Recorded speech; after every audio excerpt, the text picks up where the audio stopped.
Welcome to the July 9th Planning and Zoning Commission meeting. May I have a roll call, please? Eric here. Amanda here. Lynn here? Daryl here. Jeff here. Rice? I pledge allegiance to the flag of the United States of America and to the republic for which it stands, one nation, under God, indivisible, with liberty and justice for all. Thanks so much.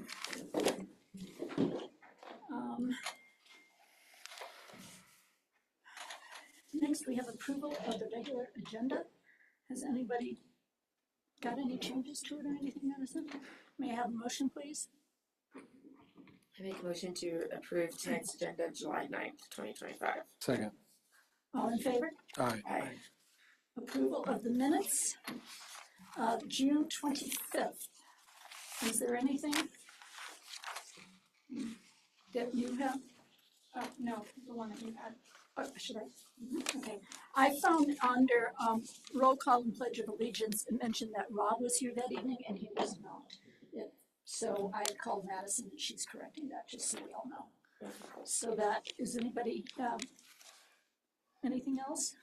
No? May I have a motion, please? A motion to approve the agenda for June 25th. May I have a second? I second. Motion by Eric, a second by Amanda, all in favor? Aye. Aye. Approval of the minutes of June 11th. I just did that, never mind. And you said it. Agenda, sorry, she said minutes. Yeah, I corrected in some minutes. Okay. I got it. You got it, I knew you would. Okay, with that, we are on to Declaration. Huh? Declaration. declaration. Thank you. I gotta slow down. I've been preparing all day, so I'm ready to go. Declaration of conflicts of interest, anybody? No. No, Nope. no. Public comment, and this is where you come in. Yeah, I'd just like to make a As somebody who has something they'd like to say that is not on tonight's agenda. Yeah, Ken? Ken Halliday, 532 Main. Just that you guys approved the Myers Barn relocation, just to give you an update. We're working very closely with the town. The town's actually working. We're not doing anything right now to figure out exactly where the barn's going to go. And our teams are standing by, ready to do it potentially this summer, or we could end up with the foundation this summer and assemble it next summer. So I just wanted to give you that update, so thanks. No, thank you for letting us know, thank you. Let me check online. No raised hands online. We'll close that public comment. Special presentations, we have none. Design review and land use public hearings, 532 Main Street, changes to the approved plans. Madison? Yes. So, this is an application that y'all have seen twice before now. So this is a 4-bedroom, 5,169 square foot house. It was originally almost 6,600 and then was modified to 5,500, and now it's almost 5,200. The building height changed from 27 feet 9 inches to 27 feet 3 3/4 inches. The plans show ground level with the garage, primary living area, and master bedroom. The upper level no longer has a game room, which could double as a bedroom, and instead just a loft area. The lower level has the 3 remaining bedrooms, one of which is slated to be a craft studio. Parking remains fine. There's no proposed change in footprint from what was previously approved along the rear. Maximum lot coverage, maximum impervious coverage have both reduced slightly, as well as the proposed snow storage area. However, the proposed snow storage area is still above what is required by the code. As an update, both of their conditions of approval from their original application in February have been completed. As a reminder, one of those was the recording of the amended final plat and the sewer easement encroachment agreement. So staff is recommending approval. With that, does anybody on the commission have any questions of staff? None of staff. Of staff. I have a question. The easement with the sewer, that was in the back, wasn't it? It was, Okay. yeah. Yes. With that, does anybody have any questions of the applicant? I do know. You do not? Nope. You do not. I do not.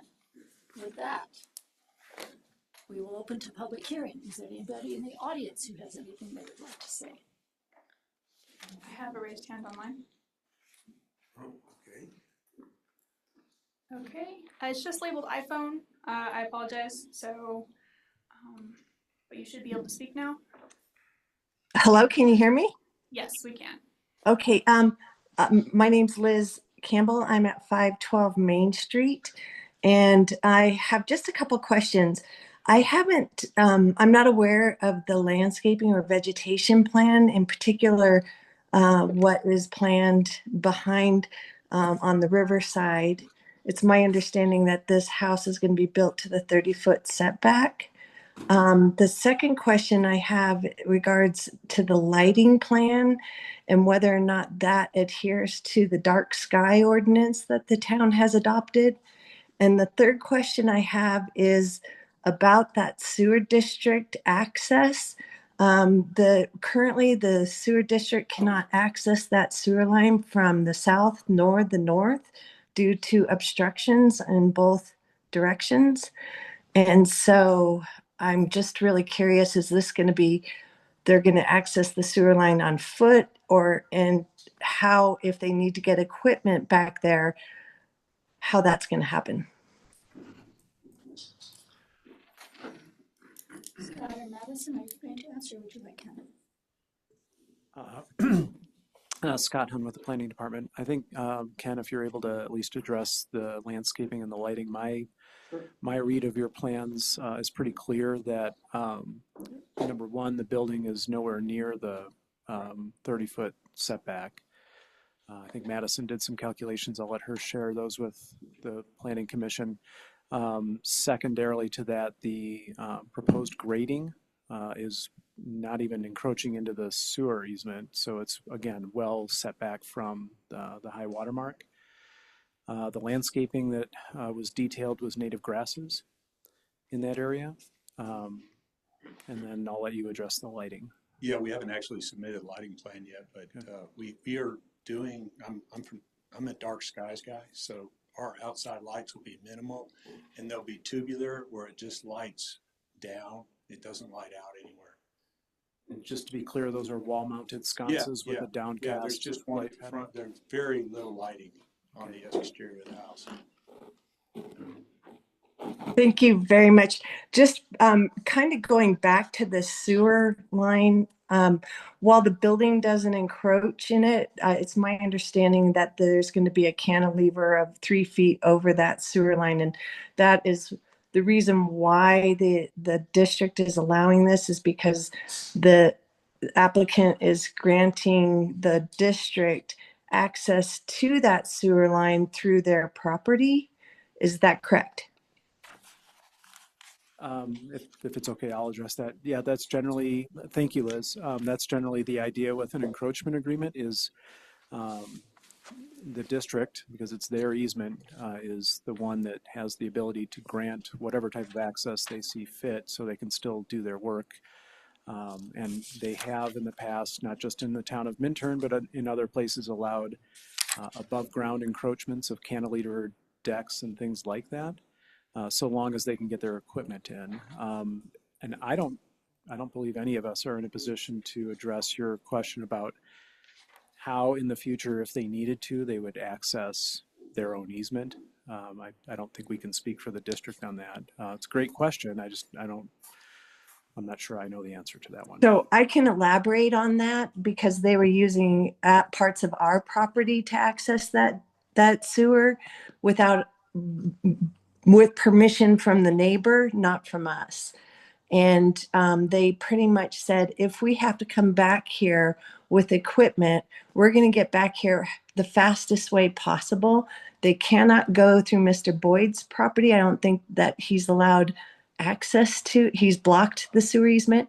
And then now there's a fence obstructing it from the south side. So I think you all should just be aware that if there ever is a break in that sewer line, it is a problem. And we have no idea how they're going to get back there.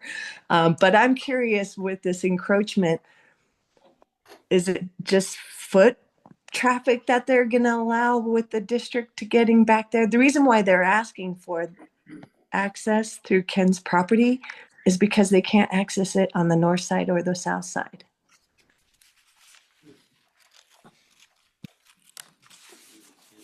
And I just think as planning and zoning, you guys should be aware of this. Is that not 5 foot side setback? There are 5-foot side setbacks that are being adhered to. That easement is pre-existing this development plan, right? So there's existing infrastructure in the ground, correct? There's a sewer line that goes through your property.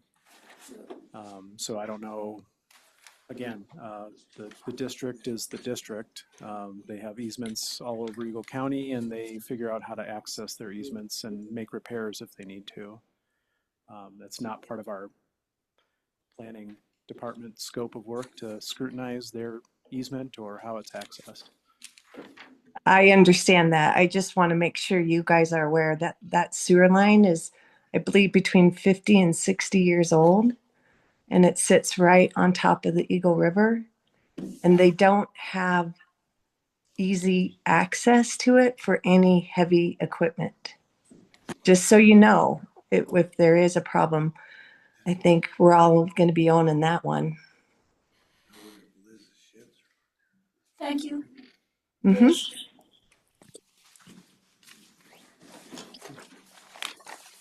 With that, I have no more hands raised. nobody else?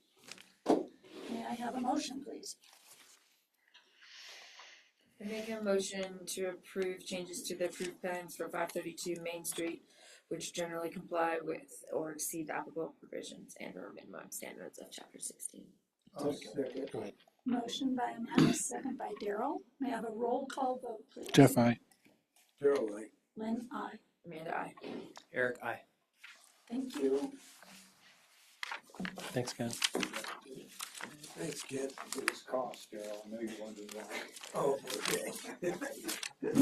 Thank you. Good night. Next discussion items, Minturn Forward Land Use Code Update Zone District Discussion, Civic Federal Lands, Railroad, Right-of-Way, Transportation, Recreation, Open Space, R1, R2, and R3. Who's gonna start? I'll jump in. Is Matt with us? Here. Hi, Matt. Good evening, Matt. Good evening, Matt. So I'll be real brief, and I think Matt, you generated this memo, and so you can take us through it. But as we had talked about last meeting or a couple meetings ago, asking the Planning Commission how you'd like to start going through these after we've completed our open houses, it was decided that we would take aim at some of what should be a little bit more straightforward, less involved and less controversial zone districts first, and leave most of the discussion on mixed use zone districts, which we certainly got a ton of comments on, for the next meeting. So hopefully this is a good way to divide and conquer and have a good discussion on these zone districts. We also asked you, I believe at the last meeting, if you had any preferences going line by line through some of this stuff, or maybe just picking out areas after having done your homework and coming into this meeting, if there were any things that you particularly wanted to talk about. And I think that was the direction given to staff. So that's how we've prepared tonight, is just laying out some background for your sake, for the public's sake, anyone that's reading this packet or watching, listening to us tonight. Just reminding everyone, how did we get here? How did we get to the open houses? How did we get here tonight with recommendations for consolidating zone districts, for changing some of the terms of the uses that show up in our use table, starting to simplify things and group things together. So that's the first part of the memo. And then Matt has done a great job of laying out not only how we got here, but the comments.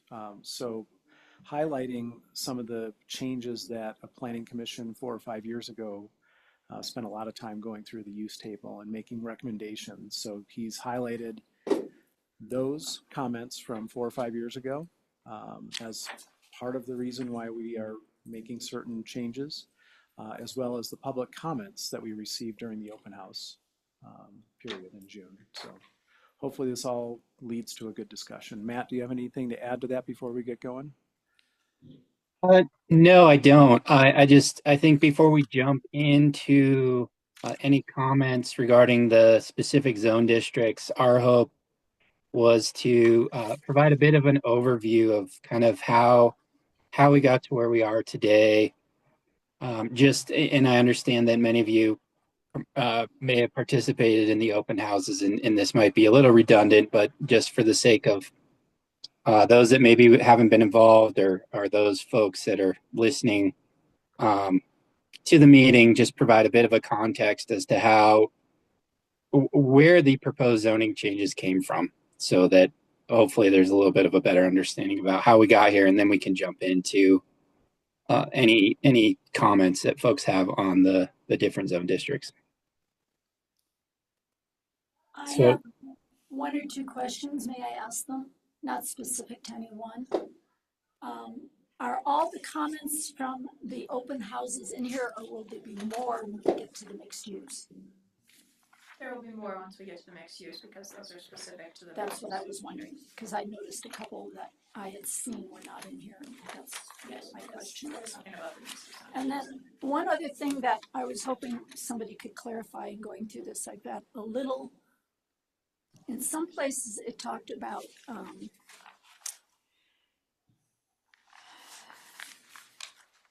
where is it? Oh, the open lands. It talks about, I think it's Cross Creek or something. And it's now into the federally regulated is how it's stated, but there was one place in here, it was also related as to open space. So I assume that one went over to federally regulated. Any federal lands became federally regulated. Yeah, okay. Other than that, shall we start? Matt, do you have any other presentation you want to give us first? No, I mean, I'd like to, again, before we jump into specific comments on the various zone districts, just give a bit of an introduction and overview of how we got to where we are. Okay. And this is all outlined in the memo that was included in your packet, but I'll walk through this quickly. And if there's any questions, definitely feel free to interrupt and ask, and then we can jump into the specific zone districts here in just a few minutes. So, in terms of the proposed changes and where those came from, so I want to make it very clear that it wasn't Scott Madison and I just sitting behind a closed door coming up with all these changes and saying, oh, we think this is best for the town of Minturn. The changes that are reflected in the proposed zone districts in terms of the types of uses that are allowed in the different zone districts and the dimensional standards, that and I also should note that the proposed zoning map, that all came from the direction that's provided in the 2023 Minturn Community Plan, direction from the Town Council's 2025-2027 Strategic Plan, the input that we gathered a year ago back in 2024, where we asked folks to say, or to give us input on what type of land uses do you think are appropriate in your neighborhood, and what sort of characteristics make your neighborhood and Minturn unique.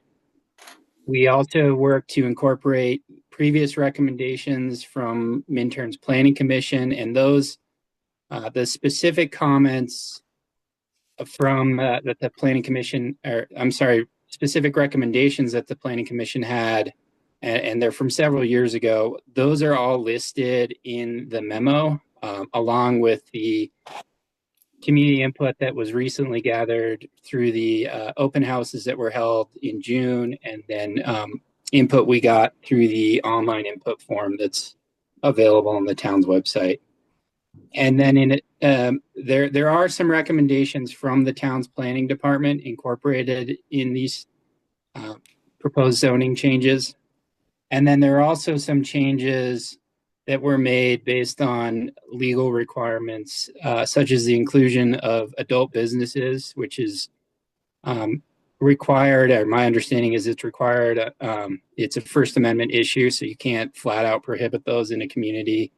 And then natural medicine, which is, for lack of a better term, magic mushroom businesses. Those are now required by state law. You can't, again, communities are not allowed to just flat out prohibit those. So those uses have been incorporated. I think those are both incorporated in the new makerspace zone district. The proposed changes also are, I think I would, let me back up. The proposed zoning changes also include some consolidation of the different types of land uses or development types that are currently listed in Minturn zoning regulations. And there's a table in the memo that offers some examples. For example, that the existing code lists accessory apartments and accessory dwellings as a use type. And so those have been consolidated into accessory dwelling units. There's another category for, there's automotive part sales, grocery stores, pawn shops, and other similar types of land uses that we've worked to consolidate under the retail stores category. So through the work to update the zoning regulations for the town, staff has tried to, where it makes sense, consolidate different types of uses into a broader category. And the reason for this is to try and simplify and hopefully make the code a little more user-friendly rather than having a list of hundreds of different types of land uses and development types. Try and make things a little easier and simpler. So on that note, it may appear in some of the zone districts that the number of uses allowed maybe shrunk, but in most cases, that's a result of the consolidation to try and, again, make things a little simpler. Hey, Matt, can I jump in just for a second? Yep. On that note, if 5 or 10 different uses are getting consolidated under retail sales or stores, we also plan to pick some of that up in the definition section when we get into the definitions to further describe what is meant by a retail store, including but not limited to. So at least that's my hope. Because it's been changed, where now the definition reads specifically, or it's not? No, I'm just saying that's an opportunity for us just to, add clarity. Right. What does the town mean, and what does the use table mean by the term retail stores, as a for instance? Because I've marked definitions through here too a little bit, or questioning them. Yeah. So, okay. Okay, sorry, Matt. But we're not doing Oh. the definitions No. today. We're just, okay, We're not. thank you. Yeah, and on that point, I think as when we do get to the definition section, what will be really important is that every use listed in the use table for the different zone districts in town, that each of those uses is identified so that there isn't ambiguity around, well, what do you mean by this or that? The hope is that each use is clearly defined so that there's ever any question, that the town or the applicant can go to the definition section and say, well, see, this is what it says, this is what you mean. So it's hopefully very clear. So another part of the zoning update that staff worked on, and again, this direction came from the community plan, was to consolidate a number of existing zone districts into new zone districts. So, and there's a table in the memo that specifically identifies the existing zone districts that were consolidated into the new zone districts. For example, the residential zone south that's in the Cross Creek character area and the residential zone in the Old Town character area have been consolidated into the new R1 zone district. So we wanted to share, and that was one of the key outcomes that was identified when we first started this effort, was to try and and I should also note that's also recommended in the community plan, is to consolidate the 27 or so zone districts that the town currently has into fewer zone districts, again with the intent of trying to simplify the town zoning regulations and hopefully make things more user-friendly. So with the proposed consolidation, we go from 27 existing zone districts to around 17. The caveat to that is it doesn't include the Bullets Lake zone districts or any of the PUDs that have been approved in Minturn. So the total count of zone districts is a little more than 17. Can I jump in real quick again? Yep. And you did explain this in the memo, but so the parcels that are retained by Battle North in the Bolts Lake area, we can't change their zoning very easily. We'd have to go back to Battle North and negotiate new zone districts, and we don't want to do that. And I mean, certainly if your prerogative is that you want to do that, we can start having discussions, but we're not sure what that would really produce. The other area in the same place, the Malloy Park, some of the zone districts that were created as part of the 2011 annexation with the school district, with the exception of the town-owned property where the water treatment plant is, which would switch to civic. Everything else kind of stays the same as what it was zoned originally.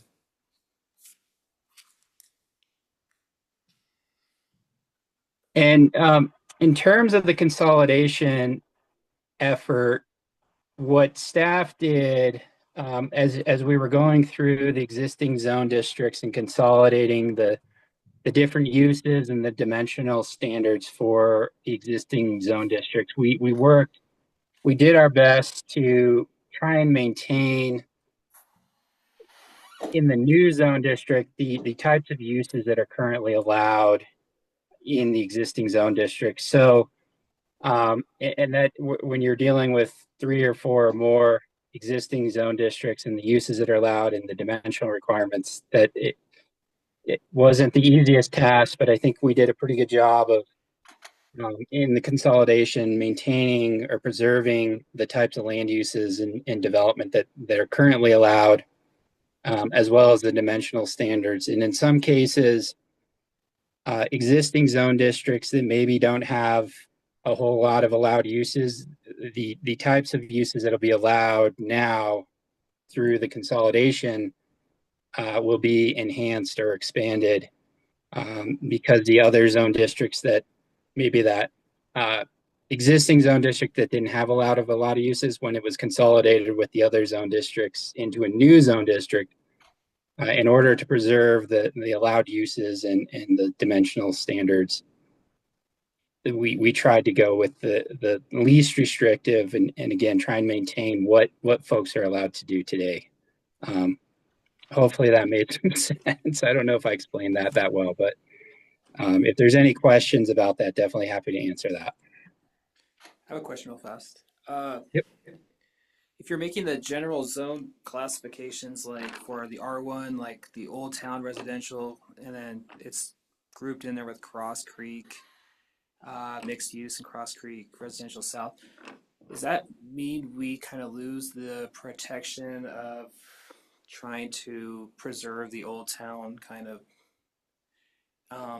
to the Old Town? You know how it's all used to be Old Town and residential zone that way, where it was always like, we want to keep the buildings a certain way, we want to keep the character there. Are we kind of losing that by making it more general? I would say no. That really gets picked up in our design standards more than anything. Okay, but would the design standards go for the whole zone, or would you have to specifically place into that zone? We have design standards that apply to the entire town, and then we have specific design standards for the 100 block. Okay. So And that is what I got from you today, is it not? It's chapter 16, appendix B.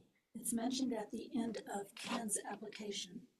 And if you cannot find it, Madison would be happy to get you a copy so you can read it. Okay, I just didn't know if we were changing it, if we're losing No, those it protections. should all incorporate one way or another in there. Okay. Anybody else? So shall we start, Matt? Are you ready for us? I have a few more things to walk through here just quickly, and I'll make it quick. I know you guys would like to get to kind of the meat of all this. So, as Scott mentioned earlier, there are a number of existing zone districts that are proposed to remain in their current condition. That said, it doesn't mean through this effort there isn't an opportunity to explore changing or modifying those zone districts, but it's not as straightforward as some of the other existing zone districts and modifying those. And there's a list of those in the memo. They include the 100 block A and B zone district, the Bolts Lake zone districts, Malloy Park, a couple of the mixed use and recreation and open space zone districts in that area, and then the planned unit development. So, and the reason why those zone districts are proposed to remain as is for 100 block, the town's already gone through a pretty significant effort to update those the requirements for those zone districts. So we didn't feel it was appropriate to dig back into those given the time and effort that's already been put towards updating those zone districts.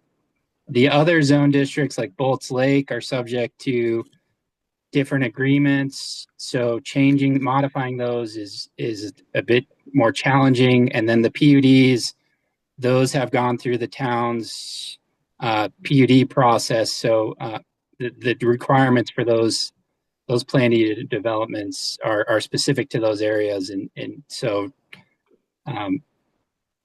unless the property owners want to modify those PUDs, the town doesn't really have the authority to go back and start messing with those. And then in terms of outreach and engagement for the zoning update work, the town is well aware of how important it is to try and get the word out to folks that there's going to be a comprehensive change to zoning in Minturn, and provide an opportunity for those who are interested to share their input. And so in terms of outreach, the town sent out a flyer with the annual door-to-door. So each property in Minturn got a flyer as part of that, the door-to-doors that are distributed in town. The town also sent out a letter with information about the zoning update process to every property owner in town. The town shared information on there's a variable message board outside the post office in town hall. So there was information posted there about the open houses that were held in June. There were email blasts that were sent out to those folks who subscribed to the town's newsletter. And then coming up here in July, the town staff is going to host at least one, maybe more, booths at the summer concert series to share information with community members about the proposed changes to the zoning in town, and encourage folks, if they're interested, to participate in the online input form. I will note there isn't we hosted 3 open houses in June, and there isn't a plan to host any further open houses. That was kind of the 3 opportunities that we had scheduled for folks to come in and actually in person share their input. In regards to the open houses, there were 3 of them held in June. A total of 55 people participated in those open houses. There is an online input form on the town's website that lets folks choose the different zone districts they want to share input on and submit that via online. And as of, early July, the town had only received 7 responses via that option. And on that note, the online input form, the town intends to keep that open through the end of July. So there's still an opportunity for anyone who's interested to provide input. Staff has made themselves available and will continue to be available through the end of July to meet with anybody who wants to come in and meet in person with specific concerns about the proposed zoning changes. We'll be having meetings, tonight's meeting, and then the next Planning Commission meeting at the end of July, and the first Planning Commission meeting in August is an opportunity for folks to share input if they want. And then there's a joint work session with the Planning Commission and Council scheduled for August 6th to potentially talk about some other concerns that folks may have regarding the proposed zoning changes. I will note that the intent of that work session is to focus largely on housing and potential options for addressing housing in Minturn. But again, there may be an opportunity for some input on other zoning changes to be provided at that time. And that's all I have. We can jump into comments on the specific zone districts. I will just quickly note that the last few pages, so pages 5 through 8 of the memo that was included in the packet, list general comments that the town received about the proposed zoning changes, and then specific comments that are specific to each of the new zone districts we're discussing tonight. We've also listed the Planning Commission recommendations that are relevant to the new zone districts we'll be discussing this evening as well. So those comments are listed on those pages of the memo. And then we've also included a smaller version of the posters that were provided at the open houses.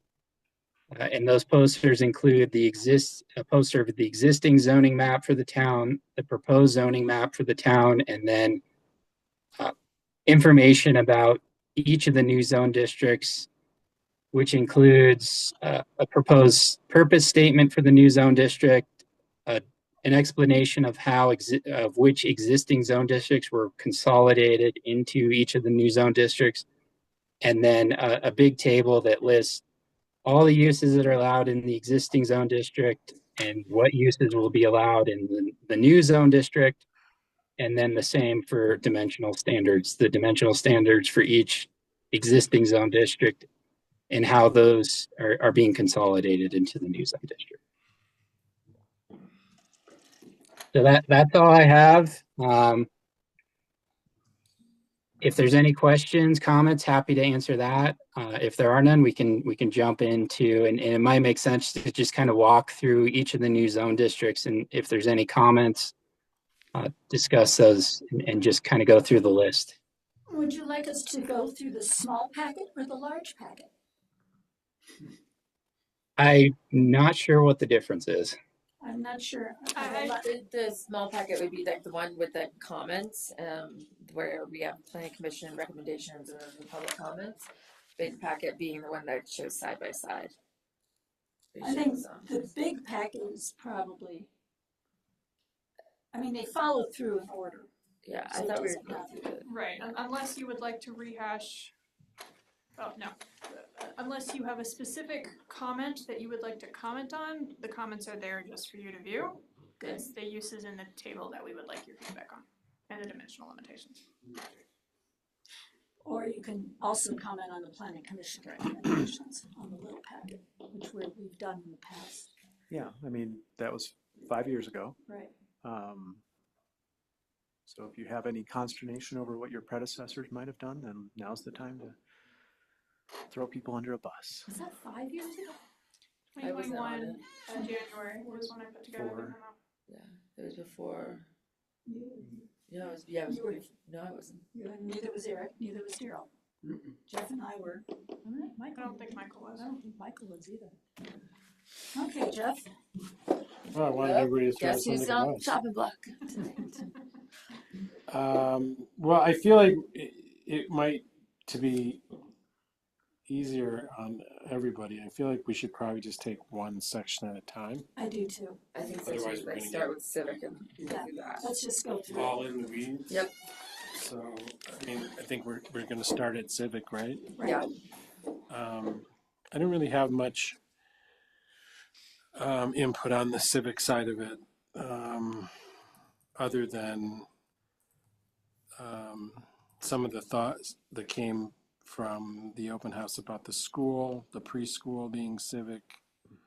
And I'm sure there's a good reason why it's not or is not civic and it's in a different zone, but as a comedic relief, I thought that the funniest comment in the whole pack was that Minturn became Minturn due to its lack of zoning. I can imagine who wrote that. And that's our headache. So yeah, as far as Civic goes, I don't really have too much input on that. I think it's in a pretty good spot, generally. And I'm gonna leave it at that for Civic. Carol? No, not on the Civic, pretty, I'm gonna jump in the middle tonight and just go down the road.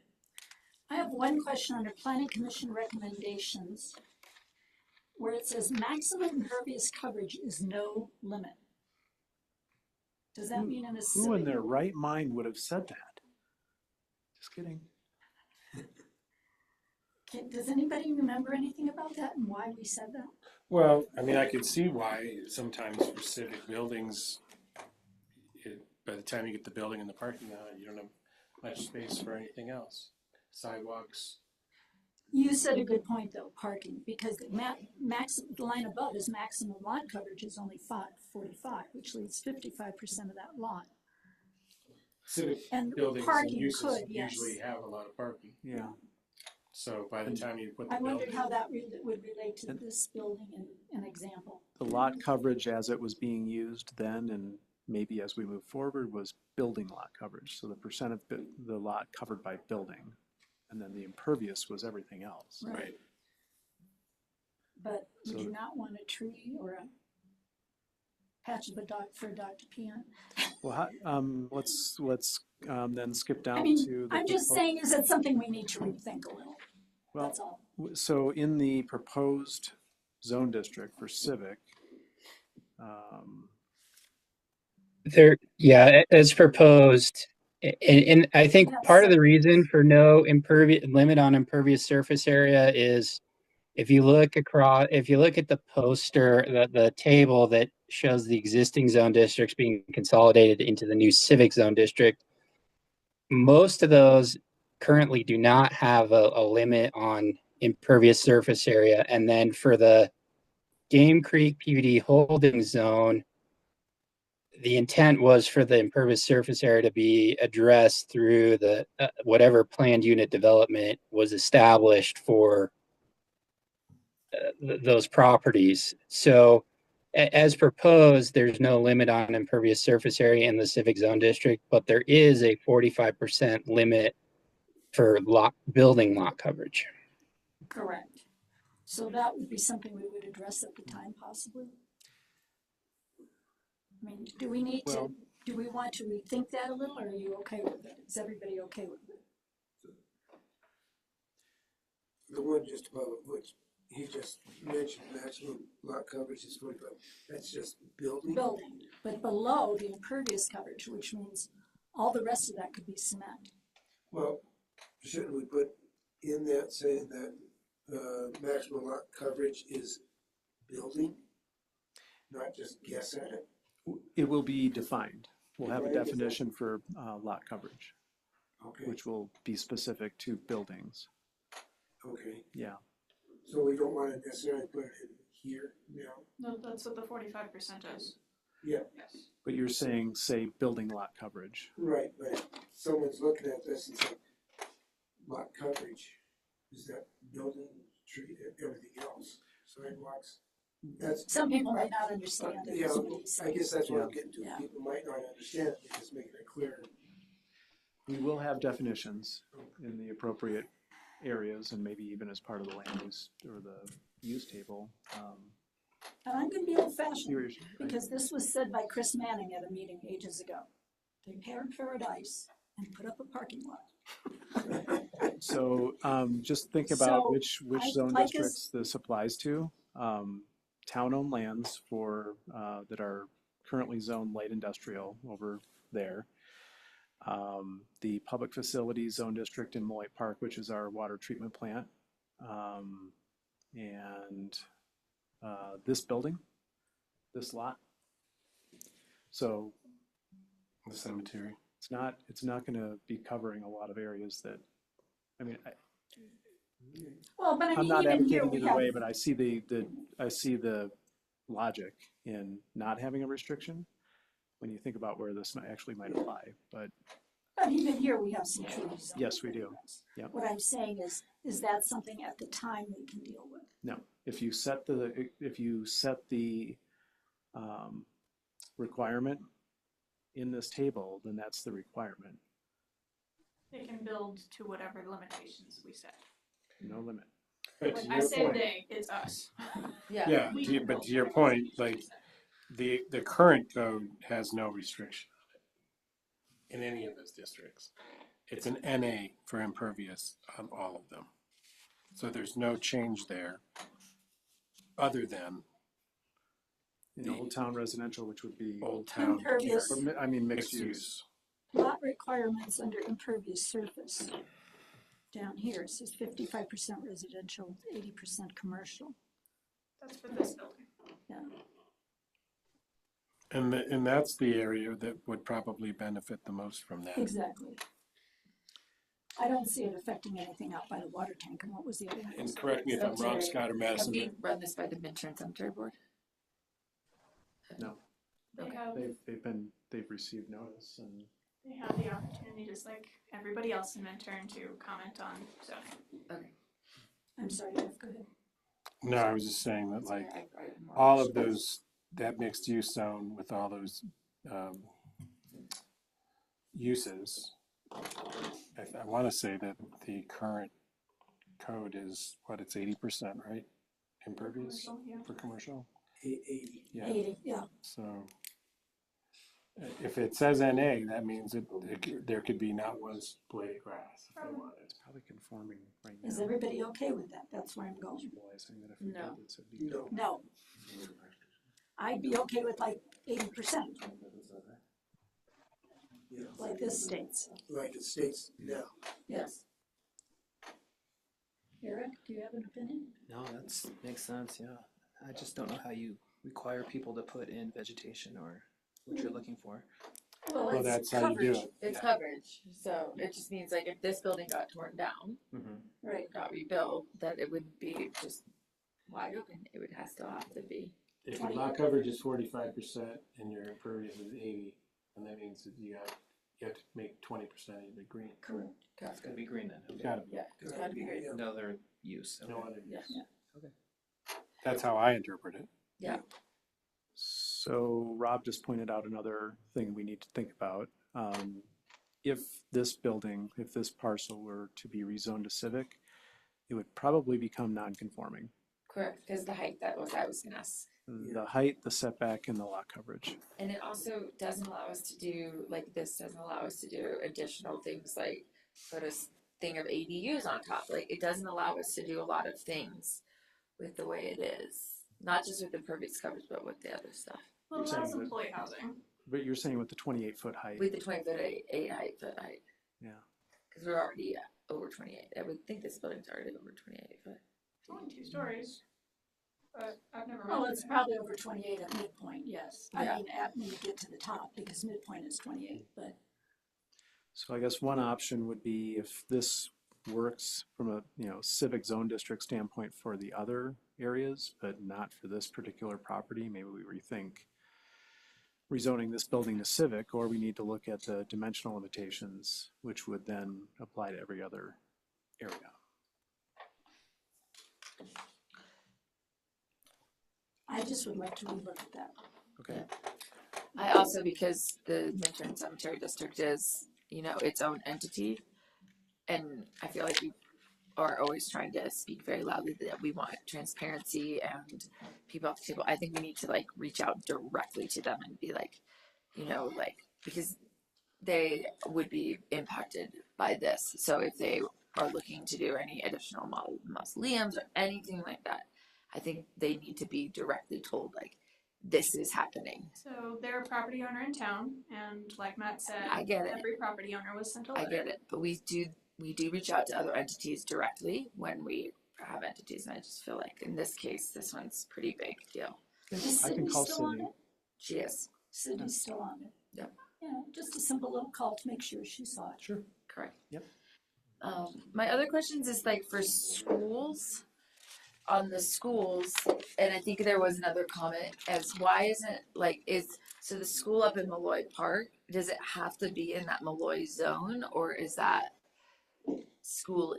why is this school in Civic versus the Malloy? VSSA. I'm sorry, what? VSSA. Why isn't it mentioned? Because Why they is- already have their own zone district. Okay, and so we would rather that school be in their own zone district versus this Correct. Civic? Okay. Same reason why we don't want to touch any of their zone districts, because it was zoned under the 2011 annexation agreement. Okay, so that's under the annexation. They too were probably receivers of notice. Tom Braun, their planner, is aware that we're doing this, Okay, so okay. we have And not heard from them that they want to be rezoned as part of this. we'll know that we get more benefit for keeping it out of this. Yeah. And then my other question is it looks like I felt like there was like overlap between the outdoor recreational facilities and the recreation and open space. They're almost the same, but like, is it like, so some of those things could be one or the other? Are we skipping off of Civic and going? No, I'm on Civic. I'm just trying to understand the clear distinction between the two besides, because they look like they're the same in terms of like the setbacks and stuff. There's a couple there's one that's different, but Okay. I was just trying to understand if there's anything else that delineates between where we put which property in which zone. The allowable uses. Okay. And just So, one Just for a quick point of clarification, the designation of which property in town goes to which new zone district, that was largely driven by the recommending zoning map from the community plan. And I understand that recommended zoning map's not perfect. So that's why certain things like the fire department's building and maybe some schools in town aren't maybe identified in the new zone district that makes the most sense. But we tried to I would say 99% of the proposed zoning map adheres to what's recommended in the community plan. So that's kind of the reasoning behind that. That said, it doesn't mean that we can't make further modifications. It makes sense. Okay, because it just feels like based on some of the comments that we received, and I feel like the recreation and open space bleeds with the civic, that there's opportunity that we could reduce the allowable uses of the open space so that it was truly like more that green space, open space, very similar to what you would see like around Boulder. And then those outdoor recreation facilities, those that lots would then just be put underneath civic. So you could have a little bit more true green space, open space, and it would address some of the comments that we received from the public too. And that's why I'm just wondering like what that distinction was between the two of them. So thank you for that. Those were my biggest comments on civics. Can you, off the top of your head, remind me what the size of the spaces that we got from Internorth was? It 0.9 acres? For what? Trash C. Let's Oh. see. From Intern North? Yeah, it was just under an acre. Yeah, okay, that's what they're referring to in one of these comments. Yeah. And is that at the north, farthest end? or South end, south the end? triangle. Oh, that little triangle. Yeah, right in Yeah. front of the condos, Minter Okay. condos. Anything else, Amanda, under civic? Nope, that was really it. Thank you very much. Eric, I think everything's been answered. flip the page. Oh, I got one more. Oh, you got one more. Back to I you. forgot to ask, what is the reasoning why the Old Town mixed use zone turns civic? Because of this building, That's the only thing in it, the civic use and. but that's the only thing in it. Yep. Yep. Good answer. Before we move on, if planning commission's ready to move on, I wasn't clear on whether or not there's interest in refining the building lot coverage percentage and or the impervious surface area lot coverage for the civic zone district. I think there's interest that we were talking about the 80% impervious versus not applicable. Staying with 80%. Is there a general consensus on that? 80% max. Yeah, I think it is. Commercial or mixed use. 80. I mean, at least I would think that would be a fun one to bat around with the town council. Like, I just think buildings like that don't really say Minturn. I think we're, everything else says Minturn, like Minturn. Applies, relates to the character of Minturn. I think a big thing of cement doesn't. And even if that's just a little bit like we have here on this building, or even a little less, but just some greenery around it to soften it, it does. no, but 20% can be a lot. Yeah, I mean, I think Well, then make it 10%, but I wouldn't say none. 'Cause that I would really- just hate to pigeonhole, something to the point where it doesn't work. The parking doesn't work, the sidewalks don't work, or something doesn't work that the city wants to do. But we can't do it because we have to adhere to this, we're off by the math. And I'm just trying to think outside the box of what Is that would this be. not in the future? Can this not be changed? We don't Can want be to. changed. But you have a limitation on maximum building size, don't you? Mhm. No, Not building that one. size, height, Well, 45% coverage. The lot maximum. Yes. and the building height. But your lot maximum is pretty low, Right. Right, because I feel like that speaks to that, right?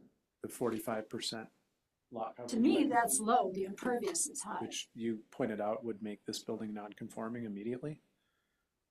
Because I'm guessing that this building is. Definitely more than 45. But I was just thinking to what, sorry, I'm starting to talk, I should shut up. No, please. No, but I was just thinking to your point of like, you're concerned about large mass, but I feel like if you address the maximum, if you're limiting the maximum lot size to pretty small, then you can't really, do you know what I mean? Yes, That's a way to deal with that concern, right? so we're also not limiting maximum or. Oh, min- it's minimum. sorry, Yes. Yeah. I guess then you're gonna say it's controlled by the I government. don't want to give that idea up. I'm sorry. The concern about the coverage. Yeah. Right. Yeah, just how much asphalt and concrete. Yeah, We have a provision for like pervious parking lot. Not proposed, no. And that's consistent except for these buildings it's now Stay with 80. stay with 80. as a 80% coverage for a mixed use. Okay, we're saying at this moment, 80%. Can I have a thumbs up or thumbs down? Thumbs up, Amanda. Eric? Thumbs up, Eric. Thumbs up, Lynn. Can we make it a conditional use if you want to ask for more? If the town needs more, it can be considered As a conditional as a use. condition At that point, we just need to apply for a variance from from ourselves. Yeah, from ourselves. yeah, stick with the 80%, but if you want to go more, then go with it. Town would grant itself an easy or Yeah, conditional use. Pretty much says Yeah. we're not doing it. Cause I see the conditions. Okay. Yeah. Managing, Okay. 'cause I think the- Federal land. Are we ready? Sorry. No, that's okay. I just want to make sure I'm not cutting you off. So your recommendation is to change NA to 80% maximum. Correct. And do it, what did you say, under conditional use? Would Anything above building that would- lot coverage remain, is the recommendation to keep that at 45%? Keep the lot coverage at 45%, keep the impervious at 80%, 80. and Got then it. have possibly a conditional use to go above the 80% I'm gonna condition. push back a little bit on that. Okay. And I'm gonna invoke the spirit of Michelle Mateer, who couldn't stand conditional uses because a lot of times Here. they're hard to enforce and things like that. what would be the condition? If I don't know, you don't like your impervious surface after you've built it, we get to rip it out, or? Well, I feel like we're talking about, no, you don't get to rip it out. I feel like I'm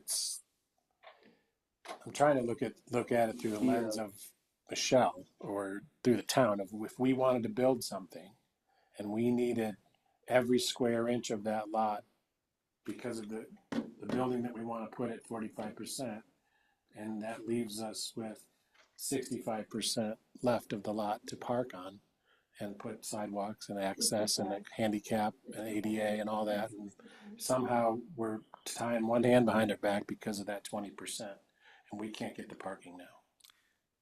And now I don't want to do that. So, yeah, so Rob just brought up another good point. Maybe it's an environmental look. Maybe there's something conditional. What we're doing with the new code is, Madison just did this today. We're pulling out all the things that are currently limited review uses in all of our different zone districts. And we're going to build that back into a new list based on our proposed zone districts and proposed limited review uses, and have standards for those limited review uses. So it's not just willy-nilly. So perhaps instead of a conditional use permit, it's a limited review use, and there's an additional review required under standards for, and it would really only apply to this property. You would just put it underneath limited review uses, larger impervious coverage. How would it read underneath? Yeah, impervious coverage in excess of 80%. Okay. And then there would be a number of things that either have to be met, or, if there's. Then I would then put it at, to be honest, I would put it then at 70% and do it that way. I would even grow more But for civic. keep in mind, to That's just Scott's me, because point, I like this building is already a non-conforming building according to this. Yeah. So if the town decided they wanted to tear it down and rebuild it, they couldn't do it. Not even close to this size of a building. It wouldn't be able to, so the town would be kind of not so smart to tear this building down and repurpose it and conform to this new code. 45% of the slot. This building's probably Yeah. 80%. But is it more than 80%? Is it more than 80%? I don't know. Okay. I really don't. I think, Rob rightly points out that, if we were to do this, my solution is to not include this property within the civic zone district and treat other town-owned civic properties a little bit differently. Well, like where the Stays fire in station mixed-use is. zone district, and we therefore can. Fire station's not in this. No, and that's a building that more than likely may go Yeah, get repurposed or torn down and redone someday. Yeah. yeah. Well, I guess what if you stayed at the NA? We would still be coming through for, wouldn't we be coming through for a planning commission recommendation for whatever we would do anyway? Yeah. Mm-hmm. Then you could be like, based on the design of the site plan or whatever, hey, I'm concerned about the mass, the way it's structured, just to have the flexibility so that we That's don't what have it to. is right now. That is what it is right now, but I think if you get a different commission on here 10 years from now, you could, I don't know. Because I just would see us coming through and being like, look, we can't meet that, so, Yeah, Lynn would say, there's no flowers, there's no trees, there's no grass. Could we see some grass, please? And then the town would say, well, the code says we don't have to, so we thank you for your comment, but no. Yeah. I would rather 80% and then put something in the limited review use. I guess just sometimes when you're forming the regulations, if you're outlining what's existing today that's actually good, that's always to me like, wait a minute. Right. Why are we, if I couldn't do this today, what's wrong with this? But we don't know if we couldn't do this today. I We mean, know this that we lot- couldn't from the height, we know But we that. can't meet the setbacks for sure, the 25 feet, we're not meeting that. Not the 20. So this Or the building, lot and I think, uh, and honestly, if somebody came through to build something like this with a 25-foot setback, I'd be like, that would look weird. Because everything here is very close. Right. But then that speaks to Scott's concern that maybe you just take it out.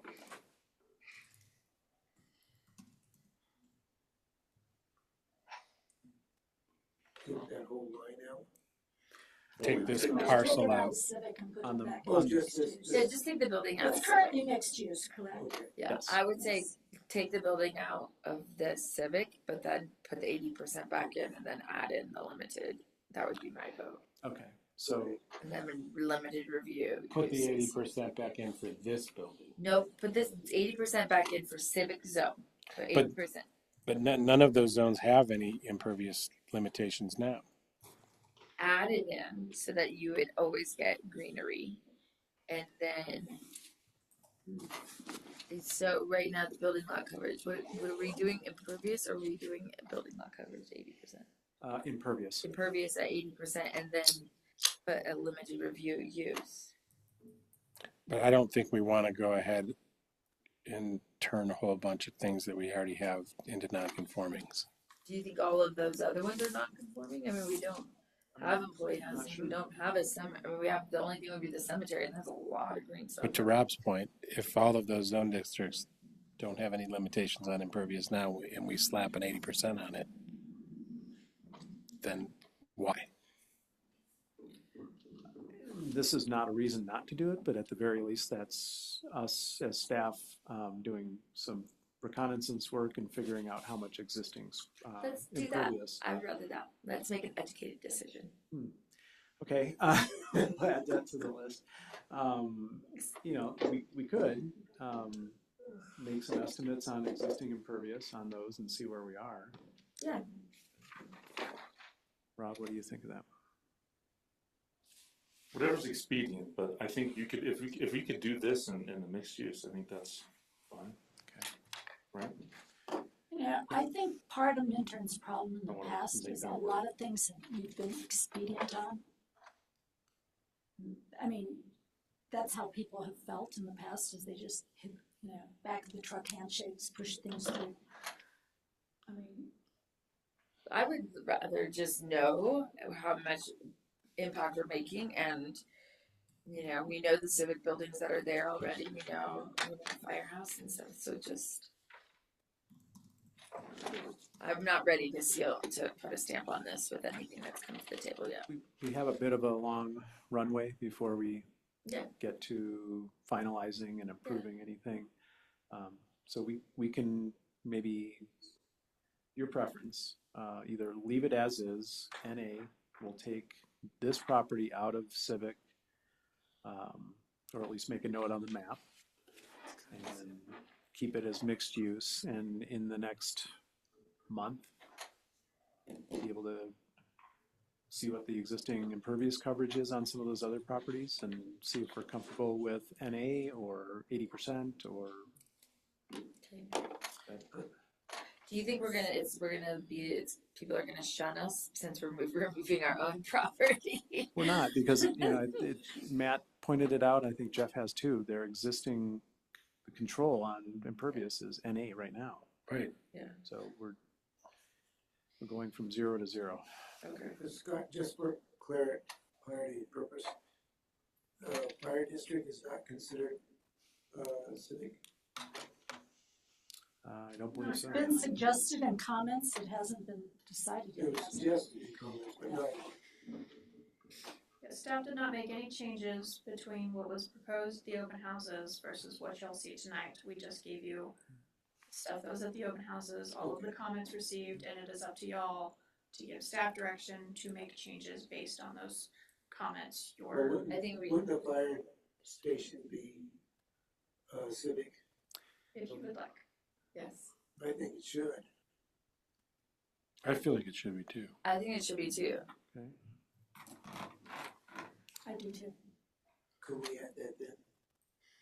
They might, we absolutely can, but they might run up against the same issue that we're having with this building. It would run up to the same issue, because to build a fire station, you almost have to go Lot line to lot line. lot line because of the size, and because of the mountains and all that, the topography around here. Well, that lot's not very big, and with the 25-foot front setback, it's not going to work very good. No. Right. That would be another one that, if it is civic, that would have to be thrown out as well. So can you give us direction to reevaluate the fire, I would suggest that, that parcel, yeah, I would and come suggest. back with a recommendation on that? Mm-hmm. Yes.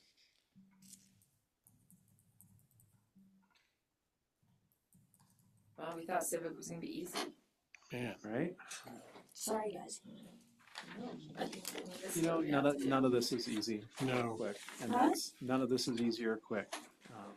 Federal zones. I hope that was quick. Guys, but that was I wanted Trace on that one. It's just hands off. No token. No, talking, no. Yeah. Anybody have anything? I don't either. Amanda? No, there was just one comment by which I totally agreed with, but only because I must say, I like my federal land.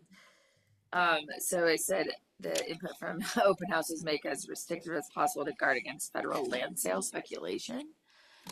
But if it becomes not federally, like we don't have it where it has to be federally owned in the purpose.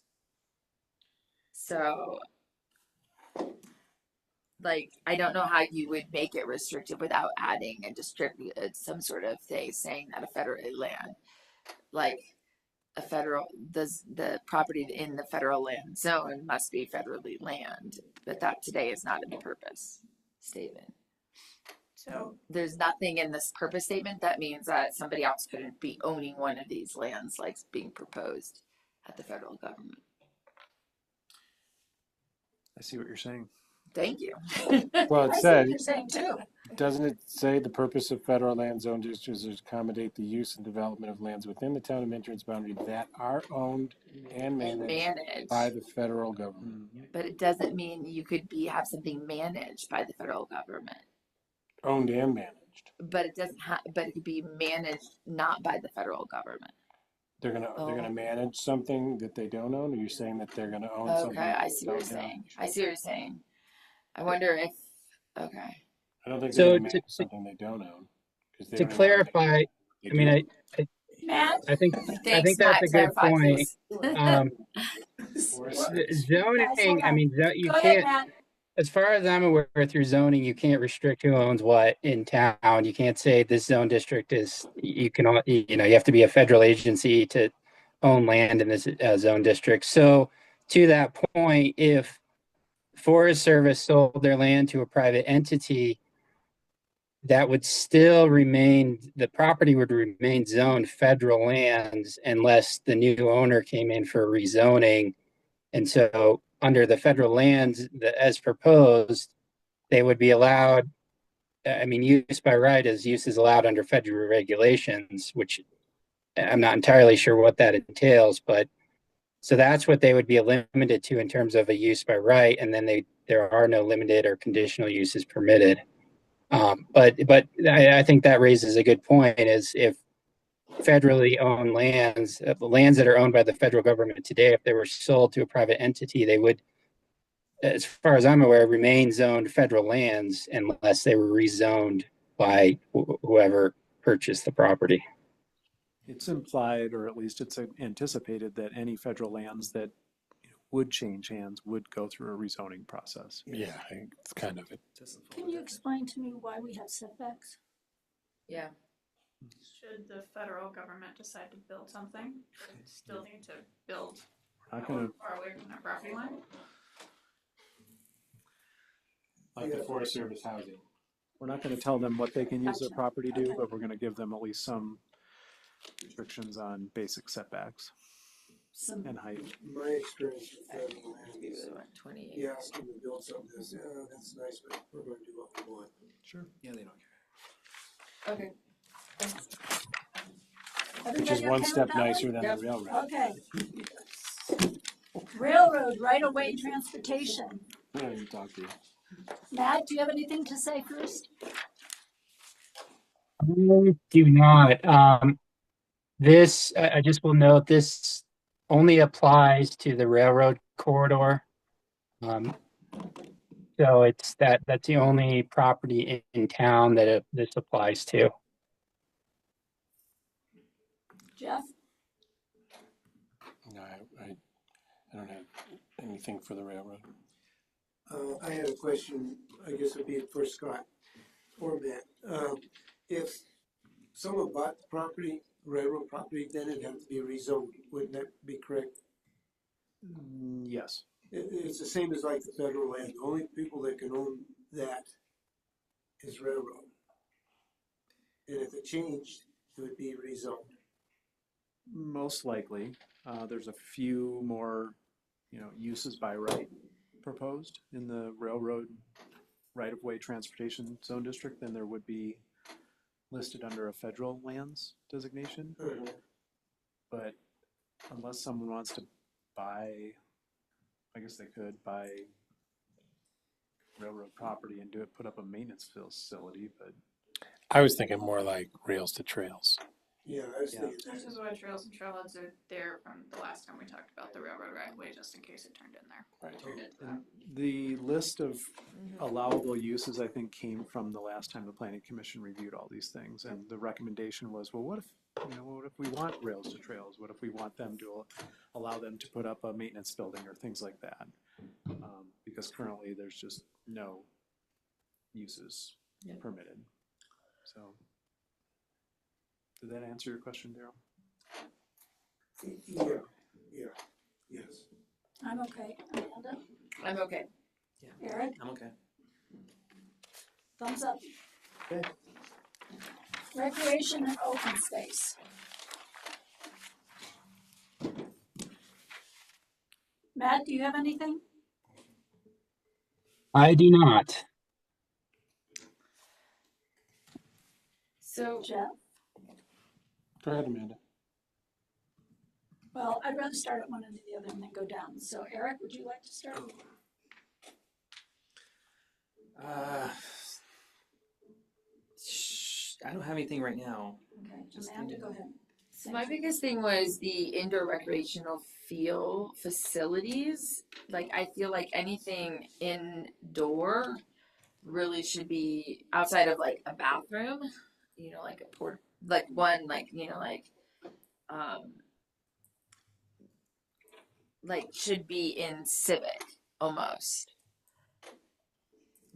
That was my only thing. Like I would just prefer to see this be, and I think there was a comment that this be more like truly like open space, green space, and not have that indoor recreational facility. I feel like that should be more a civic What would benefit. indoor recreational facilities land under then? Yeah, would that be privately owned? No, they're usually publicly run. Public buildings, like all the Yeah. your public, like Minturn Fitness Club is owned by Minturn. Okay. Partly, So the MFC Partly. would? Yeah, it's a private partnership, public, private. with a contract. I mean, that was just yeah, but that was it. And then I felt like there was overlap, like the water treatment, like I didn't understand why water treatment facilities was in both. Why some of the That could be because Rec and Open Space and Civic actually originally started as one zone district. okay. And then we ended up splitting them out. And I like them split, but I feel like we should maybe split them more succinctly, so they don't have overlapping uses. Well, I think there's also some overlap because here again, these are town-owned parcels. And if the town needed or wanted to put in utility facilities or improvements in their own open space, they probably would want to do that.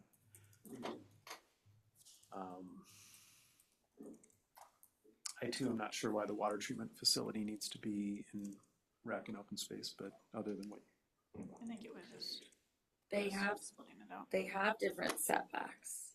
So this one is 555, the other one's 510, 5, I think. So there's different setbacks. Is the other piece that I like.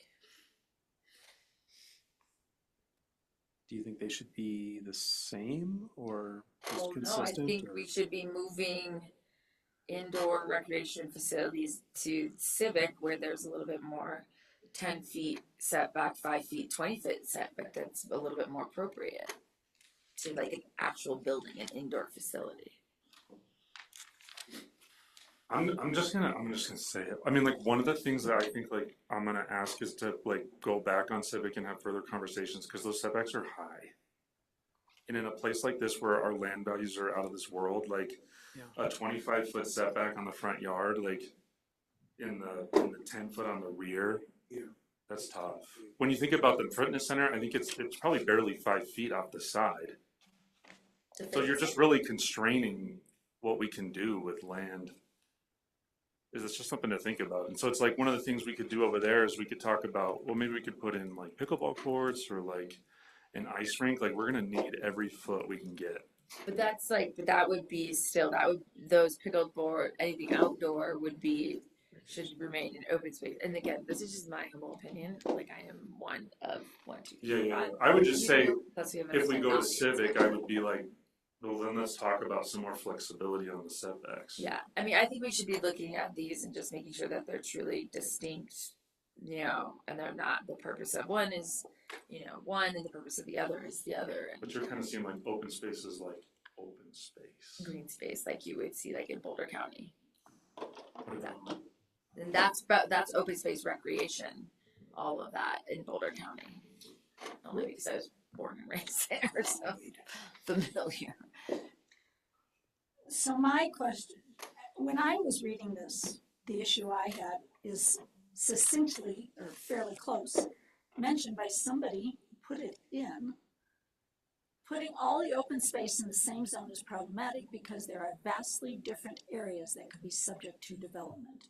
Mobile vendor storage facilities making sense for Little Beach, but not the Boneyard. My problem was mass gatherings.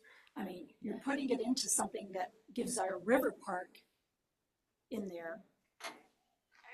Why would you want to put a mass gathering in the river park? So how is that going to be defined out? It's so narrow, somebody's going to fall in the river. That's a what if, for sure.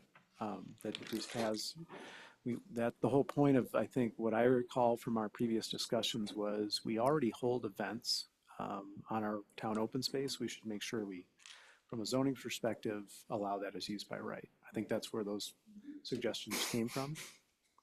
How the event is designed and managed, and to keep people from taking a header into the river or whatever it is, perhaps is a different aspect of this. Totally. Right? And just because the use is on the list doesn't mean it actually can or will happen on a particular piece of open space. I don't think we're going to have a public event on open space up by the water tank. Could, but Unlikely. When I got there. yeah. You know, I could see the mass gathering out by Little Beach Park. I mean, we've got the amphitheater out there, all that. There's a mass gathering there every Thursday. Yes, I mean, I see it there. So But at the time that this happens, it will be brought before us and yeah, Well, no, mass gatherings Well, get event permits. Y'all right. don't handle event permits. right. And from the standpoint of the boneyard, that can't happen there nothing can happen because of there. the conservation easement. Right. So it's, again, we're trying to accommodate what we think are, or what the Planning Commission 4 or 5 years ago thought was a appropriate use of allowable uses on town-owned open space. It's not an exhaustive list, but it seems pretty appropriate other than water treatment facilities. And I would just chime in quickly, the comment about having more or less having different zone districts for the different properties in town that are used as parks, open space, et cetera. I would say that's contrary to sort of one of the goals of this whole effort is to consolidate zone districts. If you start crafting zone districts that are specific to each property in town, you're going to, the number of zone districts is just going to creep back up to many I zone understand districts. that. I was just wondering how it was controlled. And I agree with, I still like the remove roadside stand as a use, that's there. And we pretty much agreed to that, right? Yeah. Yeah. And what we were thinking of was that little rock guy on the way to Leadville, is what gave us that idea. Okay, Daryl, Is fitness center, is that considered indoor recreation? If it isn't, I don't know what it is. I think it's. It looks like it's on the map as a mixed use. That's probably because it's an existing zone district under the Molloy Park area that we didn't want to mess with. Okay. Okay, so it doesn't necessarily land under the open space thing. Correct. Okay, Jeff? that's all I had. Thank you. My only comment is just why we wouldn't want to include the accessory apartment / employee housing component in this district, because if the town does want to do, or someone wants to do a indoor recreational facility or something and squeeze in a apartment for an employee, looks like they could have done that in the Old Town character area before, or currently as a use by right, but I don't see it anymore. Looks like it shows up in as a limited review It's a limited review. Yeah, under Old Town. And I would like to caveat that with the frustrating way our code is currently set up. When you see limited review, it's its own section. It's not even in any of the use tables in the current code. Mhm. It just says Old Town Character Area Limited Uses. So that means it applies to every single zone district within that character area, including the recreation and open space zone district, which is obviously not the intent of that. So anytime you see, why is that building in this random place, or allowed to be built in this random place, like the Eagle River Corridor or Old Town Recreation and Open Space Zone District, that's because of the frustrating way our code is actually set up. Nobody's actually asked us if they could do it, so we haven't tested whether or not we could tell them no. But that's certainly not the intent of the zone district. So, we don't want to allow like an indoor recreational facility, for instance, to be able to have an apartment inside of it? Well, that's totally up to you. I was just explaining why it's. I don't think so for open space. But it's not open space. Yeah. It's Recreation. if you're gonna build a giant gym or an ice rink. I don't think the building should be in this space. I think the building open should be in civic. I think the buildings should be in I see civic what you're saying. For I don't think recreation. the building belongs in open space. and recreation. I think it should be outdoor. But civic does not necessarily mean recreation. It means government. It means government. Right, but these could be privately owned. What if the Mountaineer Hockey wanted to come and build a new rink? So To me, open If space just is open space. looking at sorry, Lynn. No, I'm sorry, go ahead. Looking at the proposed zoning map, the areas that are identified as rec and open space, for the most part, are, in my opinion, not developable. Yeah. Right? Civic, on the other hand, is. Yes. There's a whole bunch of land over in the Lions Head character area, our existing bike park and trails and all that stuff. That's the primary. So I clearly understand and hear what you're saying about these. Maybe there's some overlap that doesn't need to be So there. maybe indoor recreation goes to civic Well, It's in there. and taken out of open space. I have no problem with the apartments, Jeff. I mean, the yoga studio did that. Right. They put 2 apartments down, but that's not the thing. I don't want to say it's open space and they're putting these big buildings in there that bring a bunch of people and bunches of cars. Exactly. And I guess and Eric and I was just talking outside, which we're not supposed to do, but I feel like it's like open space. at least you and recreation. recognize that. Well, Michael's not here. I mean, but I want to. I mean, because they're not developed, I want to protect that border, and that's I feel like, and I'm sorry, that's selfish of me and not my. It's not selfish. role. It's not selfish. There were a lot of people at those meetings Yeah. that said, keep open space, open space. I mean, there were only 55 people, but there were a good portion of those people who say it. So can we have staff go back and look at both these and say, hey, we've heard the feedback, we know the problems that we're seeing with the two, and come up with more of a solution that, yeah, thank you. Good. Sounds good. Anybody else? Any second thoughts? I agree. You agree? I agree. You And agree? I would definitely want to remove accessory, like the accessory built uses associated with the allowable uses Yeah. of those buildings, and put those down into the limited review uses, so that it would be like, you know, like if it was like a bathroom or something like that, that it had to be in a limited review in that open space. Like our bathrooms down by the park. Exactly. Thank you. Yeah. So I want to clarify something quickly about Hold limited on, review guys. uses. Excuse me. Go ahead, Matt. So limited review uses, the way that's structured in the code is limited review uses are subject to a administrative review by the planning director. And really the intent is for a limited review to, for the planning director to look at what you're proposing and say, okay, yeah, this complies with the standards the town's established for these types of uses, or no, it doesn't. For example, bed and breakfast, does it have enough parking? Does it still look like a resident, a home? Things like that. So I think just keep that in mind when we're classifying things as a limited review use. Is what standards would we have Thank you for that. for? Yeah. So yeah. That, and again, that's kind of the intent is making sure that a use complies with the standards. If there are no standards or standards aren't necessary, permitted use probably makes sense, or conditional use. But again, as Scott noted, conditional use is that's typically used for addressing significant impacts that a use may have. And that's why it's not allowed as a use by right. Well, I would want to make sure that if you were putting a recreation building in an open space area, that it was something that was brought before the public prior to making that decision. I think building still has to go through planning commission for DRB.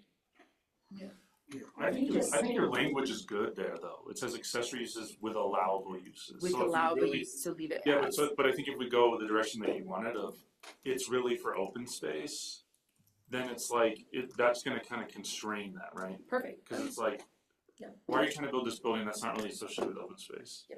But a bathroom or whatever, okay, Yeah. right? Okay. And Lynn, to answer your question, the use review is done at an administrative level. However, staff still does not have the ability to approve a building. Yes. Yes. I'm sticking up for the people of this town to walk in here and have a say in that.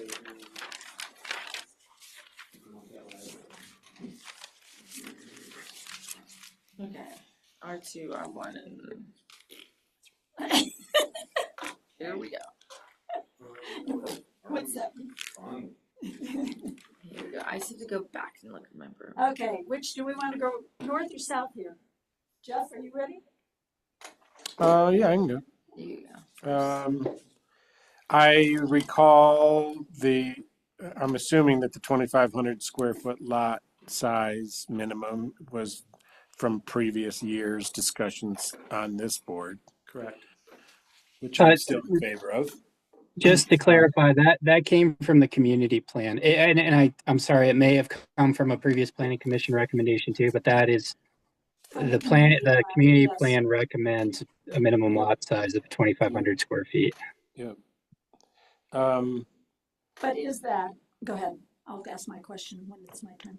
One of the questions I had was none of the districts previously had this frontage on a public street or right-of-way minimum, and now it has a 25 linear foot minimum. So does that just mean you can't have a lot that is landlocked? Flag lots, right? The intent was, Prevents that fragmentation. So when you go down to like that small size, which is great, sometimes you get those concerns of like, are we gonna get a bunch of Well, I can remember back in the day, seemingly there was the typical Minturn lot back in the day was 25 feet wide, and it was 100 feet deep. So there's your 2,500 feet. Then people started subdividing them front to back, which creates that situation, right? unless they share a driveway, and there was a building in the back and a building in the front, but they were turning them into 25 by 50 and then another 25 by 50. And the problem is you get all those curb cuts, and then on like a busy street, it's. Well, yeah, CDOT already hates us as it is. Was that how, was that Johnny Gardens? Remember when he had that lot down there, there was one in front, one in back? Was that- Correct. that was something else? Exactly that. And that's where the Yoga Barns shares that driveway Yeah. with that lot.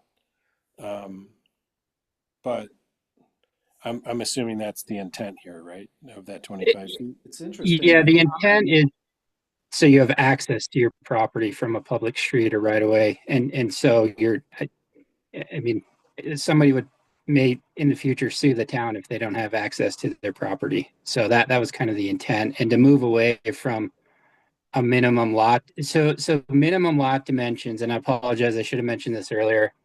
The staff's recommendation is to get rid of minimum lot dimensions and just say the minimum frontage you have to have on a public street is 25 feet. So getting away from minimum width or length of a lot and saying you really, as long as you have 25 feet on a public right of way, you're good. And I apologize for interrupting. Yeah, Matt, can I just jump in? We've run into this issue at least a couple different times when we are reviewing minor subdivisions, and discovering that in our code we've got a minimum lot dimension in these zone districts cases 100 feet minimum width, 50 feet, and then another provision, not necessarily in these zone districts, of a 25-foot minimum lot frontage on a public street. That's just a section in the code that applies to everything. Thank you. So that was obviously problematic, and this is one way to address that. Yeah, I would assume this automatically makes it impossible for someone to do what I just described. Because you cannot come in and ask to subdivide. What I'm getting at is, okay, all of a sudden everybody with 5,000 foot lots goes, hey, I'm going to subdivide them and split them in half and bankroll myself into the next generation. That was my question. Right? You So said it. you can't take your 50-foot lot. I mean, I guess you could take it and turn it back into a 25 by 100. Yeah. You could split it that way, but you can't split it front to back. Well, not necessarily. But that was part of the reasoning, was if we're at least looking at a 2,500 square foot lot. You were going to say? I actually disagree with what Jeff just said, Okay. because as long as there's an access easement platted That's true. with whatever they subdivide, that is an access easement is considered a right of way.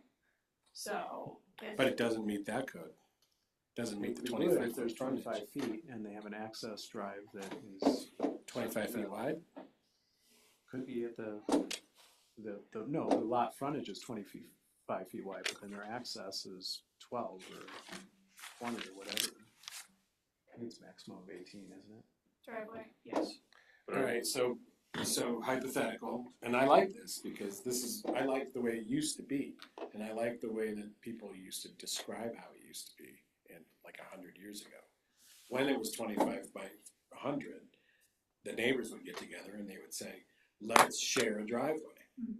And they would put it half on this, right down the property line, half on my property, half on your property. So if it was a 20-foot wide driveway, 10 feet was on my side of the line, 10 feet was on your side of the line.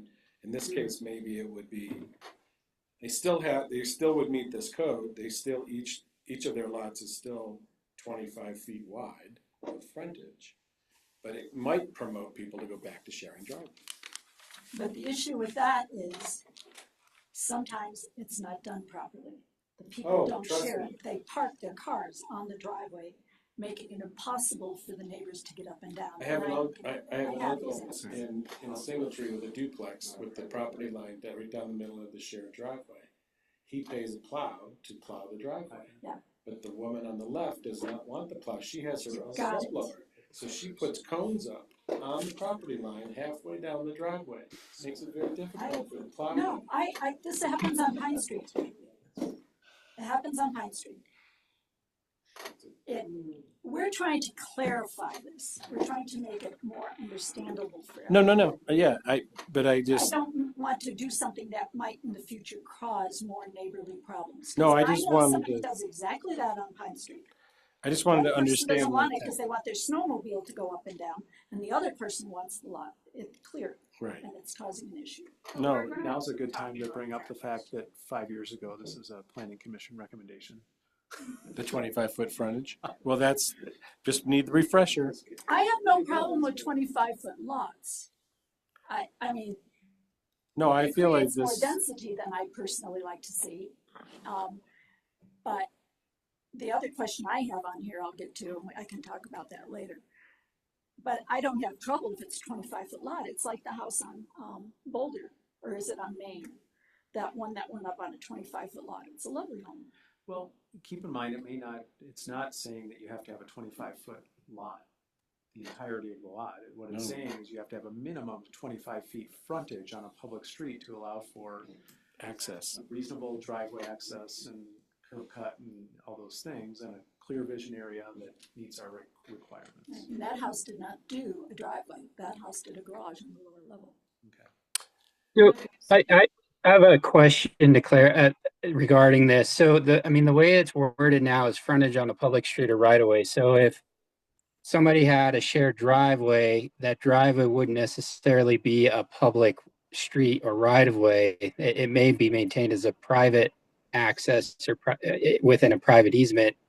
Is there interest in including frontage on a private access in this? So it's 25 linear feet on a public street, public right of way, or a private access or easement? We have several instances throughout town, Matt, of people only being able to access their property through a private easement. Like Mountain Drive, which deals with 10 properties in Southtown, and I apologize, I can't remember what the proposed zoning is off the top of my head, but that's entirely a private drive, and it serves 10 properties. I just think, but isn't this like a weird like loophole though? Because if I went and there's the existing, that's one thing, but it's like if I went and recorded an easement and we said, oh yeah, private could count too, I could just record a weird easement and then count that as my 25 feet, right? We do have situations, We already. and I think that's part of the recognition here is that, we have a lot of quirky lot situations currently, Yeah. and they work, where there's a access point on Highway 24 that serves 4 lots, and there's a requirement that they have to have either frontage on a public street or each lot has to be served by a private access easement.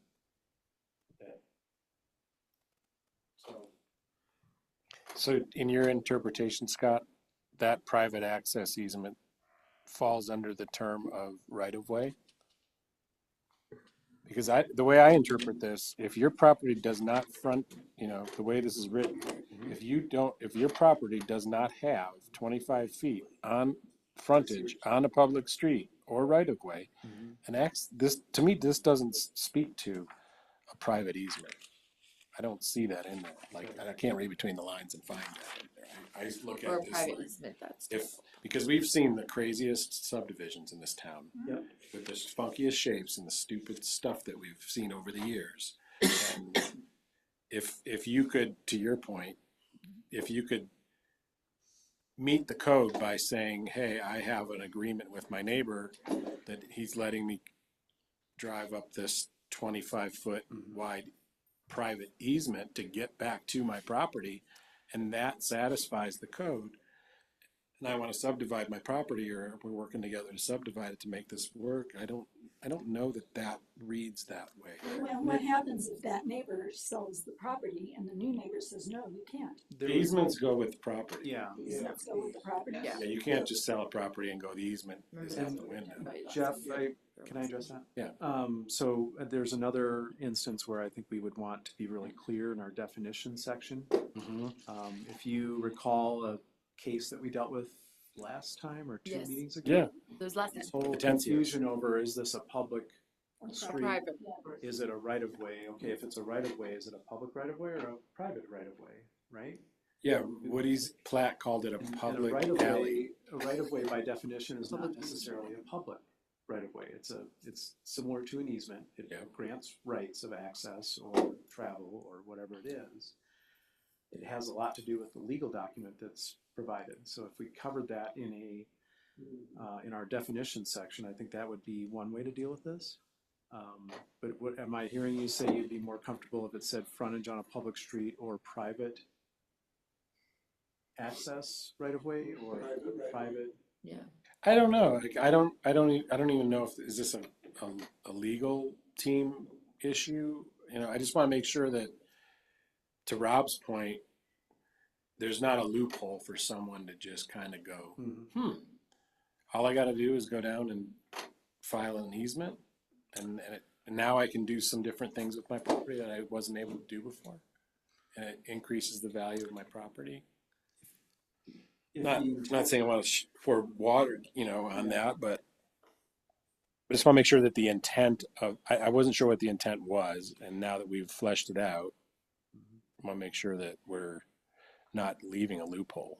One of the I would- bigger driving forces for us kind of getting rid of lot dimensions and then turning to frontage on public street was, as Scott alluded to, we have lot frontage within our dimensional limitations table in the code right now, and then we have this whole other section of the code in like supplemental section that nobody ever sees, saying you have to have 25 feet. And but unfortunately, I say nobody ever sees it, but people have seen it, and subdivisions have been approved in the past less than the required 50 feet lot dimension or 100 feet lot dimension. So we have a bunch of nonconformities throughout the entire town that sit at like, and a lot of that wasn't even intentional. It was, hey, we have an annexation plat in Southtown that, stated everything was 50 feet by 100 feet, but when you go out to actually do the surveying of the lot, it came out at 49 feet. So, and there's just an entire row of lots that are all 49 feet, not 50, and so those are all technically non-compliant.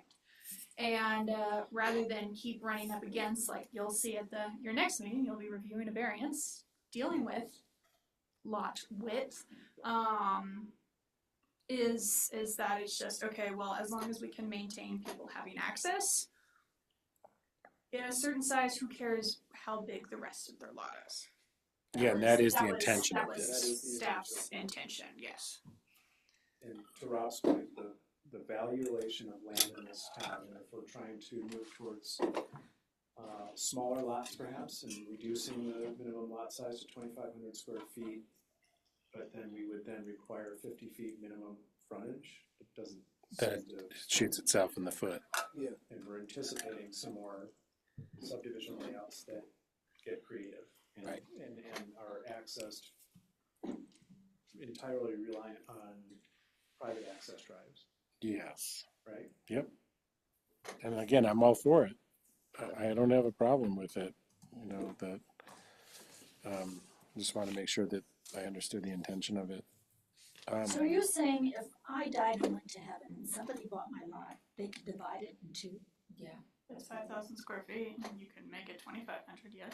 Yeah, you could go back to the old size. I disagree. Because you sit on two lots. Probably. No, I don't think I do. No? I sit on one lot, of which was two lots. Right. No, I mean, the house next door to me was attached to my lot. It was subdivided. So it was 100 by 140. And it got divided down the middle. So my lot was 50. And I see that as creating a tremendous amount of density in this town that I don't feel the people currently want. Whether or not, I think the people that are moving here are buying big lots and putting up big homes. Huge.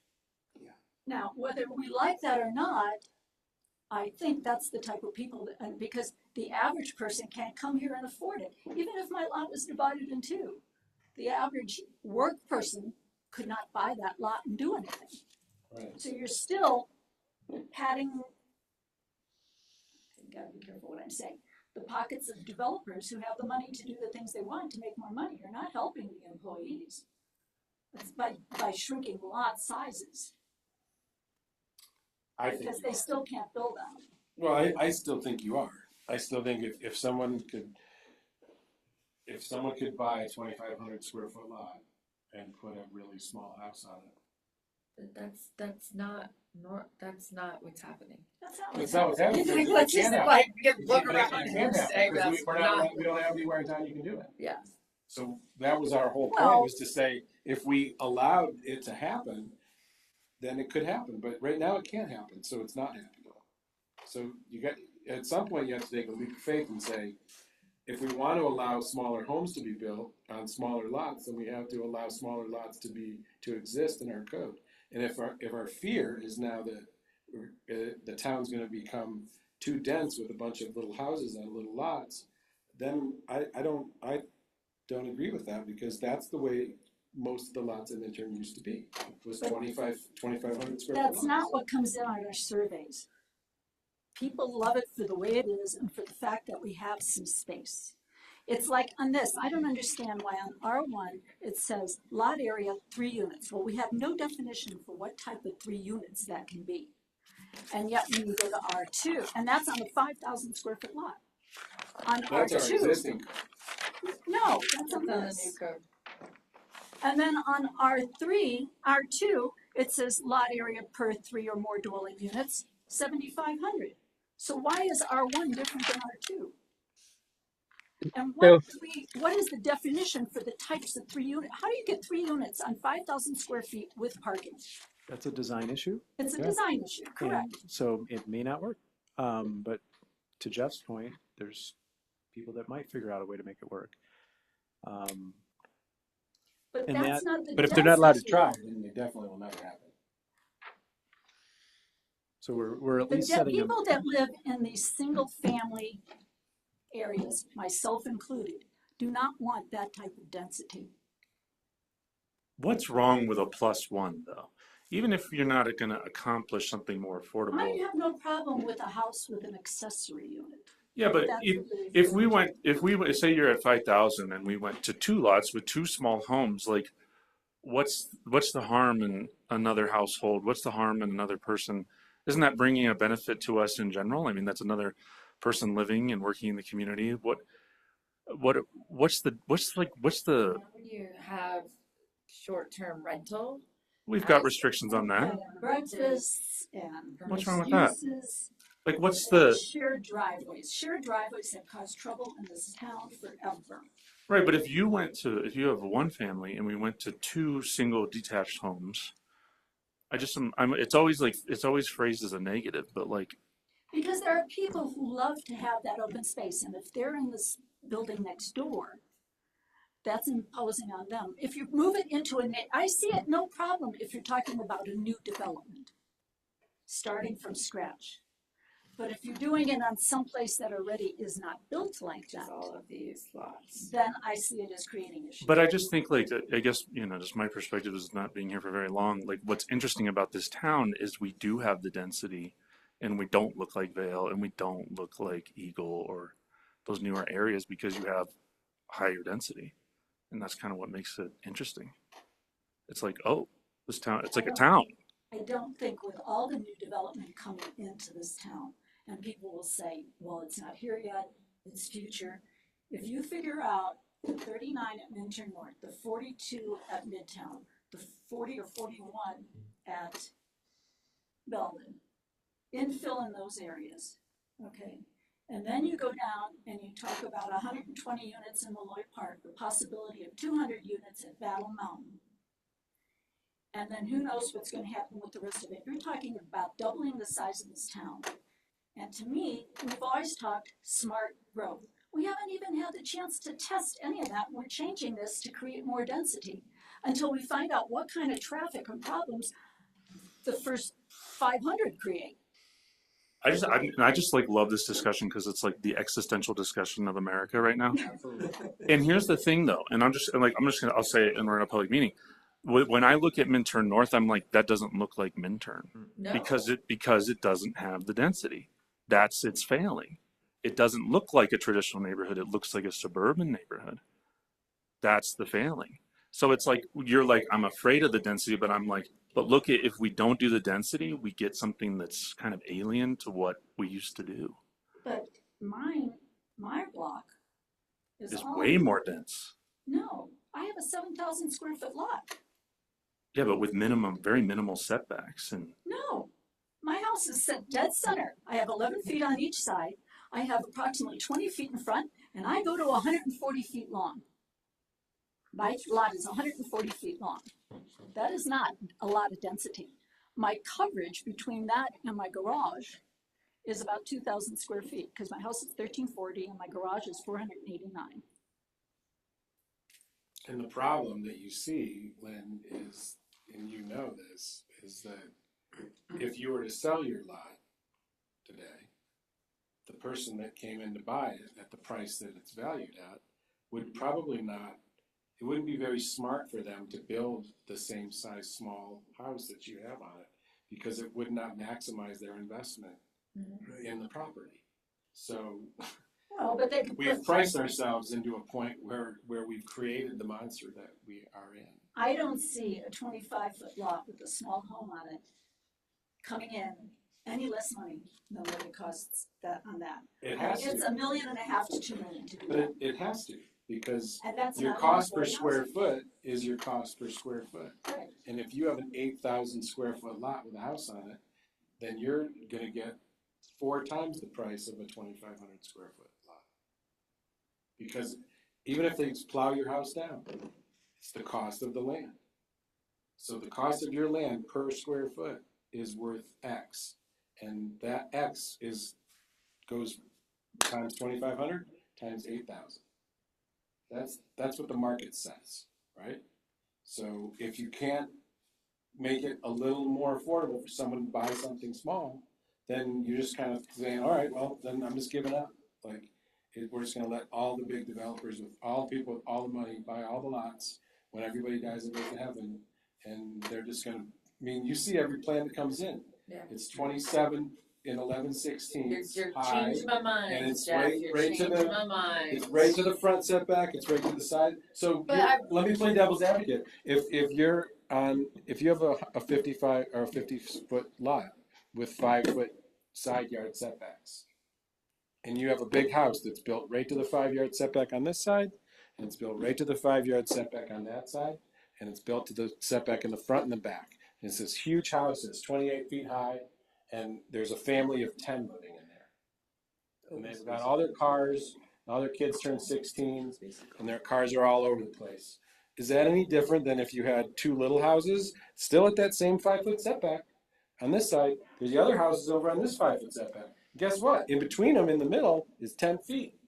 Because they have to be 5 feet apart from But each your other. parking is not gonna work. because It people can, park no, that's design. If you don't have the parking, you don't get to But we pass don't go. enforce it. No, we don't get to, we don't allow it to get out of this room. It doesn't get built if it doesn't show that it What works. I'm saying is when the issues develop between the two parties, No, we don't get involved in civil we don't matters. get No, involved. we don't, but No, but that causes issues on everybody else because you have a shared driveway that people are going to not just use their part, they're gonna use part of the other, and then they're gonna start putting in all their toys. We're trying to make it so that I'm talking about shared Well, driveway that you can get in and out of, not a shared driveway that is a mess. Like, if I can't pull in the driveway down there where the yoga barn is, it's because there's someone doing yoga inside, then I the go park knock there. on the door. Yeah. And I say, excuse me, and they're up on their apparatus, and I say, I need to get in my gate, you're parked there.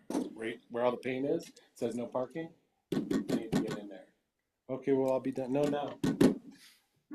And that's what I'm trying to explain. Well, but That we don't, becomes an issue between neighbors, and we're a community of friendly neighbors. So because But do you people feel like- can't get along, the whole zone district has to be punished for that? do you feel like we put out that we pass a lot of plans out of here that are like, what if Island, and like, what if these guys don't get along someday? I don't think we do that much. So why wouldn't we move it from, instead of per 3 dwellings, move it down to 2 for that? So that you're still keeping, I guess Because- And that's maybe what I'm I'm just saying, being why is it stupid and I'm different between our lost. one and our two? Because we're proposing that, and this is again, something that came out of community This plan. came out of the community plan. The community plan recommends a minimum lot area of 2,500 square feet for R1 and for multifamily, a minimum lot area of 5,000 square feet. Right. And so That's multifamily is a conditional use, so there would be DRB plus a conditional use permit to review specifically parking and access probably for anything that's 3 or more. That's why we have a minimum lot size for 3 or more. And the rest is up to an architect and a designer to figure out if it actually works. But why don't R1 and R2 be the same and make it 7,500? Because those are both different recommendations that came out of the community. I know, I'm recommending making them the same. Okay, I think 3 units on a 5,000 square foot lot is a tremendous amount of density. We're fighting density, we're fighting fire ability up here. And we're putting buildings closer together. And I would like, we are not fighting density. We have direction from council per their strategic plan to increase the housing options available. Like that is from council. And that's been, That doesn't say make them tighter together. it kind of does. It does. No. Yeah. You can't have more housing options available without having things closer together. Like that's, you have duplexes, you have apartments, you have townhomes, all of these And things. I'm saying that what I know from people and from surveys are they don't want the density. So council is saying put the density to the public. In 3 years, in the last 3 surveys we've had, they haven't wanted that to happen. Now, I'm not talking about community plan. I'm talking about the past public surveys that went out to the public. The community plan involved community input, so. So where do we go from, like, and I'm sorry guys, I'm just looking at the time and it's 7:30. And we have 2 more. Where do we go from now? From here? Well, Like, do we need to go back and pull the areas out of the community plan that reinforces what's on paper, like what's on here? Like, because I don't see this. I mean, I'm just asking, where do we go from here? well, R1, R2, and R3. What if, Because so the conversation tell me is how gonna you're be about. feeling about it. How about if the building next door to you went down and got 2 units on it? I would be. How about if Myers- that How about if Myers here's County something- You were able to put 3 buildings on it, amazing. I would love it. on Myers. Oh yeah, heck yeah. What about next to you? That one's, I think it's tighter because my house sits on the property line, so I've got problems. Right, so That's why I here's- said you don't want to ask me on that side. No, On the but other that's a side, my good house point. sits on the property. That's a good point. so I So would, that's like, yeah. if I may, Amanda, you gave me the opening, and I think it's a good point. We've done our best to present how we got here, right? But if you as individual planning commission members need to go back and read the 2023 community plan to get comfortable with these recommendations or not, or say, you know, we don't like what actually got approved, that might be helpful. But the other part of this is, I would respectfully say that your job as a planning commission member is to think about your property entirely and your situation. It's to think about the community plan and what this community, after 1.5 years and $250,000, decided was the right direction for this town. And we don't have to stick with every aspect of that, but we do have clear Yeah, direction I think from that that would be plan. really helpful just to link And this just back. hear me out. And we also have direction from council, past and current, that they want to move forward with some of those things. And this is the manifestation of some of those policy directions and implementing actions in that plan, right? So if we do go through those things individually, and you think about it from your own experience and as someone who represents the whole town and is charged with thinking about things objectively from the standpoint of what is the future of this town and what's best for this town, come back and we'll have discussions about whether or not 5,000 square feet is the right number or 7,500 is a better number, and then be able to, communicate that to the council, either in the upcoming joint work session or a future joint work session, to say, we know this is what the plan said. We know this is what we said maybe 5 years ago. Here's our concern, and that's something we can talk about. Oh, that's very good, because when we did community plan, And we would say things like, well, you would say, well, this isn't set in stone or whatever. We will have future time to talk about this. Yeah. You said that many times. Now is the time. And so I agree with that. Yeah, I'm just, Because we were never told that this is the way it's gonna be. This is a community plan and these are suggestions and we can work with it. right. And that's what you said back then. It is a guiding policy document though, and we're trying to, Guiding policy document. right? Sorry, guys, but I think what really threw it was when I saw this said 5,000 for units and this said 7,500 for units. It's like cramming all that in and cramming parking onto that. I know it's a design issue, but then it comes to us and then we have to deal with those problems because people say, well, we can't do this, or can we do this, or can we have an easement to the town property to be able to do this? This was supposed to clear those kind of things up. So we don't have to deal with all those. It's supposed to say, okay, you can have two, but you've got to make that design project work. And we're a home rule town, and from what I've been told is when you have a problem, you have to complain. People don't want to do that. If you want it enforced. We have So, plenty of people willing to do that. On that note, Moose and and Go ahead, Matt. if there's specific concerns like that, I mean, this is an opportunity to address that. If there's a desire to move away from allowing folks to utilize private or shared and private access, I mean, if this frontage on a public right of way or street is more or less you have to have frontage on a town or state-owned highway, that would address that. So there is an opportunity to address those sort of concerns. I think if there are those concerns, from my perspective, it would be really helpful to know exactly what those are, and we can work to address those through these regulations, because it really, I mean, these regulations are an opportunity to address those sorts of things. Thank you, Matt. Yep. Eric, do you have anything to say on this? I'm sorry. No, I'm learning so much. Good, I'm glad. Thank you for saying that. So that was my issue on that, which then, does that relate to how we feel about R2? Do we want to discuss both residential, all three residentials? I mean, I think we just, that Scott's direction, and then sorry, I'm just starting to get like eyes glazed. Like I think all three of them have the similar discussion points. I do too. And then the other thing on this is on some of these, I feel that it's hard for me to make decisions till I know what the definitions are. Beyond the purpose. Like membership organization. How can I agree to something when I don't know what a membership organization covers? Sam's Club. That's, yes, I know.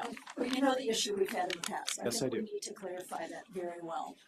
And then when you talk about home occupations, what does our current code or definition, I'm sure we have one. Is it going to be the same, or are we thinking of changing it? And then what is that? You want me to address that?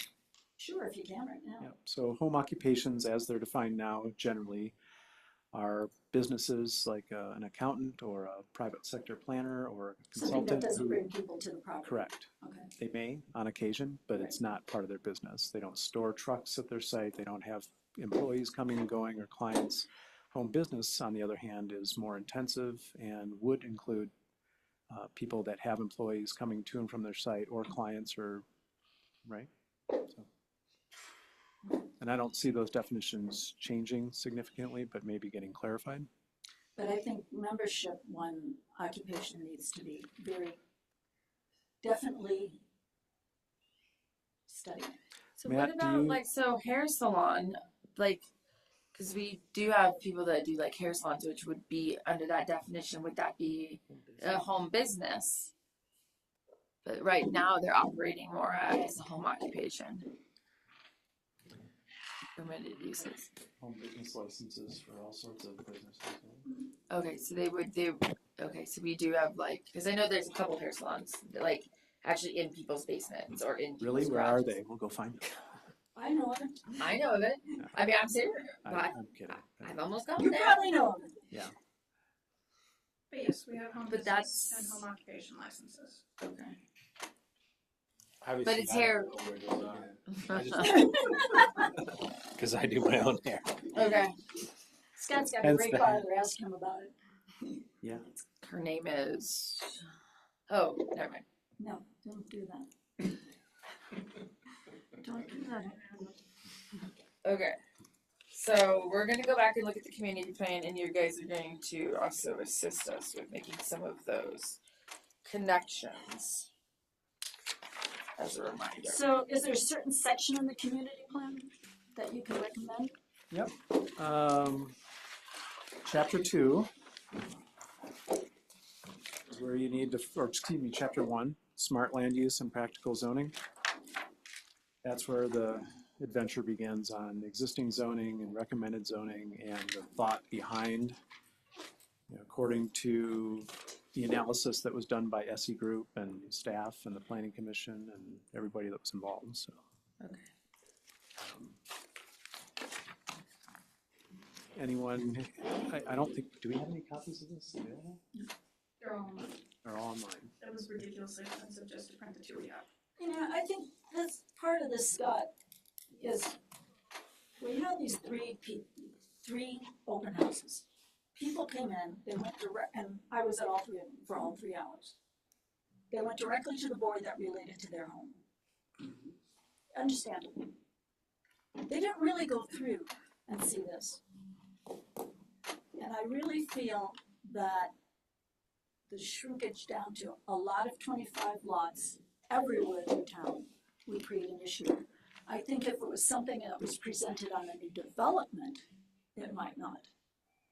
But I know for a fact that there are, through the 3 surveys that we've had prior to the community plan, the ones that people turned in, they love what's here. And they love having to be able to have the views they have, the space they have, et cetera, et cetera, et cetera. I don't think, by putting this through, I don't think it was recognized enough by the public. Now, how we could address that anymore, I don't know, because we've done our best. I mean, we've sent out letters. I handed things out to people. Mhm. I have comments from one person who never sent anything in, but called and talked to me that will go on and later. It has to do with they don't want mixed use in R1 here. But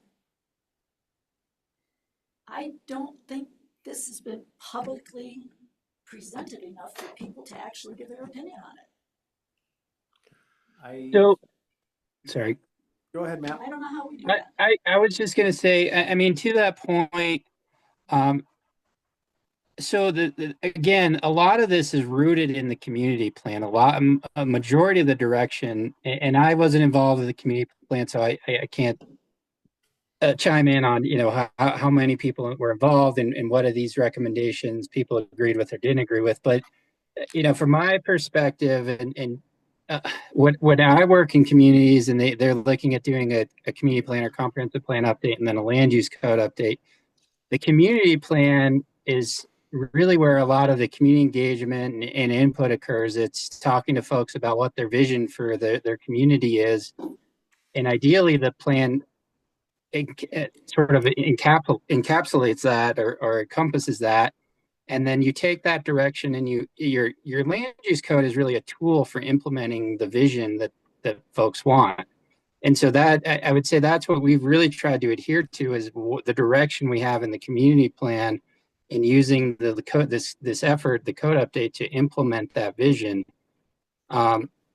So, I mean, it's not to say that the zoning update shouldn't include folks and allow opportunity for people to provide input, but I would say a lot that, again, based on my understanding, there was a lot of participation in the community plan update. So it seems like folks have had to an extent an opportunity to give the direction they want to see happen in Minturn. And if I'm wrong, that's fine, but that's kind of what my understanding is. Yeah. And Yep. we sent letters to every property owner in town, Like, I don't know who else does that. No, I know, you've done everything you can, absolutely. And we're not done, and we have additional Meetings. opportunities, meetings, but yeah, so I take a little bit of exception to that. I understand what you're saying, but I don't know what else we're supposed to do. And we can't hold up making a decision on zoning interminably because we think that people No, haven't. because we don't have it, yeah, and we have a mess. Make people read things. It's already messed up. Most of the people don't even come out and vote. Yeah. I mean, it's very typical in towns to have a very small group of people that actually come out and go to meetings. The other aspect, and I'll shut up, but this is similar to other conversations we've had about the 100 block and the what ifs, and some of those what if discussions we had. I think were really fruitful in ending up with the design standards that we have in place now that are not perfect, and we're probably going to amend them as soon as we have somebody come in and say, this thing that you drafted 2 years ago doesn't really work. But they led to, I think, a better overall document. Part of that discussion was, yes, there is a potential for that happening, but we're talking about a very limited part of this town. Same thing might apply to this.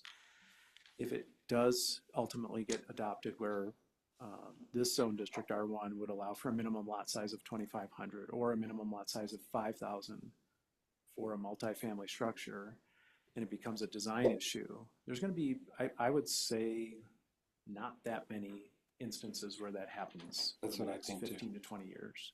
The goal would be for it to happen in an organic fashion that makes sense for the property and the neighborhood and the situation. But that's where the Planning Commission and the DRB come in our regulations that we would have in place for other things like lot coverage and snow storage and parking and all these things. It's up to them and the market to make it work. So I hear you, but I guess my point is I don't think it's going to lead to a wholesale change in the character of a neighborhood or a place. I don't either. If anything, it should enhance it organically over time. You look like you want to throw something at me. No, I'm thinking at the same time I'm looking at you. It's kind of like saying, if you're not for change, if you want to, we're trying to do a little bit of change. We're trying to create. So change is always going to happen, no matter what. Not if But you I don't guess let it. what I'm worried about right now is we already have all this change coming, which hasn't happened yet.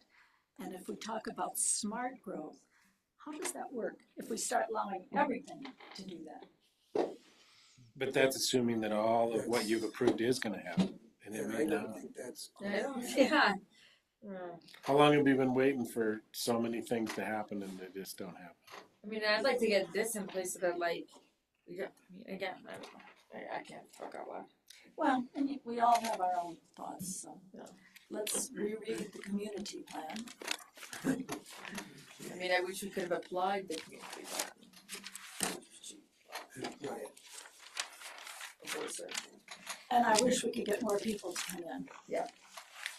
Okay, so I don't know how we do that. So what's our direction on R1, R2, and we didn't talk about R3? we're gonna go back to the community plan and we're gonna table them one more time. We're gonna discuss them one more time, but you've heard the feedback so far. But we're tabling them tonight. Table them. Yeah, it's going to be continued anyways. Yep. We don't have to wrap this up tonight. Perfect. Our meeting with the council is not for another 2 meetings from now? August 6th. I think August is- 6th. Right. So it's in between the next meeting and the following meeting. There's a very good chance that I will be in Charlotte for work. I have no problem with duplexes on 5,000 square foot lots. I have no problem with the building going on a 25 square foot, 25 lot if it's already here. It's starting to divide this town down, more and more and more and more and more. It bothers me. And I see that's what's happening with these developments. And with this adding to it. I mean, we're squeezing 40 units onto 2 acres nowadays. And we've got that in 3 places. To me, well, no, 2 places. That one over there is bigger. And who knows what's gonna come in with Malloy Park. I'd like to see us wait on that 2,500 till some of the rest of this happens. But Keep what it if it's a 5,000. PUD? It's Right, not, but it's still that many, it's not gonna be the same. it's not gonna be the same, but it's gonna be as many units, if not more, if it's employee We housing. can't talk about it anyway. But we can't do a complete overhaul of our zoning code without overhauling the zoning code. Like, we can't do it piecemeal, update this here, update this here. Like, we have to make decisions now if we're going to repeal entire chapter 16, like we've been told to do, and replace it with new zoning. Let's just, can we go back to the community plan and take a look? Yeah. Thank you. So the other comment I would just make quickly in regards to lot sizes, and it's not specific to Minturn, but I mean, I worked on a land use code update in Fair Play a number of years ago. And one of the changes we made was to allow smaller lot sizes to allow the historic development pattern. So lots that are 25 feet wide by 100, 150 feet long, and try and get back to that historic development pattern. And yes, it does allow for more density because you're allowing for smaller lot sizes. But a lot of the older communities, I mean, the mining towns across Colorado have these old historic lots that were, I mean, that's what people only needed back then, and they didn't need the massive houses that we have today. They were, that sort of lot size was adequate. And I think inherent in that smaller lot size, that in some cases adds to the character or helps maintain sort of that historic character of small lot sizes. So, you know, just something to keep in mind is inherent in the smaller lot sizes is sort of some historic aspects of Minturn as well as many other communities in Colorado. And as the town planner in Fair Play, I can unfortunately report that a lot of people have not taken anybody up on that smaller lot size. It has not led to a wholesale re-subdivision, minor subdivisions of these lots and lots of building. It's a different place, it's a different market, but I don't know that we'd be having this conversation, except that employee housing is the big thing right now. I mean, let's face it, a lot of it is trying to figure out how to make that happen. But I still don't believe that if my lot, what would you say it's valued at? But Well, let's take the one next door. $2 million the way your neighbors sold. Yeah, the one next door to me, the up front with the garage and that with the unit on top, sold for $242,465,000. Now, there's no way that's going to become employee housing for anyone unless they have a lot of money already. well, so there's zoning and what we're doing to put in place the mechanism and the tools to put a signal or send a signal to the market. And then there's other things that we have yet to talk about as a town that the council has also given us direction to go back to our housing, community housing guidelines and have discussions about what do we have now as far as incentives or tools, and what do we want to do in the future. And that could include a better partnership or working relationship with Eagle County and their housing department. It could lead to other mechanisms that would take something like that and maybe make one of the units more affordable. Who knows? So they could, There's other factors that somebody to share with. aren't included in your what if scenario that we're not considering.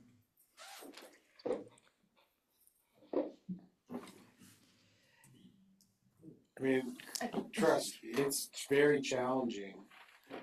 If you think about your lot or a standard lot, even if it was a 25-foot wide lot, okay? And you take 5 feet off each side of it, That's the house on Main Street. right? It's not a very big house, right? How many developers do you think are chomping at the bit to do that? But how much do you think those homes will go? They're not gonna, it's not like you get to shrink the lot in half and charge the same amount, which I feel like is what you're saying. You feel like it's gonna happen. I feel like if you chop the lot in half and it's half the house and half the lot size, it should be half the price. We're in the ballpark of half the price. It's not gonna be exact, but if you So think that Greg's everybody's gonna go skinny little lots, but they're still gonna cost the same, then that's, I don't Greg's feel lot divided in half would be $1,250,000 each, it'd probably be more like $1.5 million. which still isn't employee housing, but okay. Yeah. I see what you're saying. Well, it's just very I'm sorry, challenging would to you build a like- house on. You are only public I'm not person raising my tonight. hand, sorry, I just It's have my an hand open raised. discussion. Are you okay? I'm just trying to listen and learn and get caught up. Thank you. Good luck. It is an open, aren't they supposed to be open Yes. dialogues? You could have public comment if you would like to. Yes, Yeah. would you like Well, to give I mean, first of all, you need to go up there, state your Yeah. name and address, which we all know, but we have to ask. I know. But just, if you have any points on this, please. Bill Hobletzold, 262 Taylor Street. I don't have a lot to add at the moment. I need to get a deeper dive into this. It's been a busy year. Sorry that we couldn't come to more of the meetings and listen more, but we've had a lot of personal stuff going on. Everybody has their own stuff. You guys know that just as good as anyone. You all do too. So we appreciate you being up here and doing this. One of the things I came to learn tonight, and I realized that a lot of other zoning and other places, as you go R1, R2, R3, it's R1 is the least dense, and then R2 is more, and then R3 is the most. What I'm seeing on this is that it's sort of like it leapfrogs each other. R1 here is more dense than R2, and then R3 is more dense than both of those, as far as both lot standards and to some degree allowable uses. Is that correct, or is that? Can you give me an abstract level view of these three?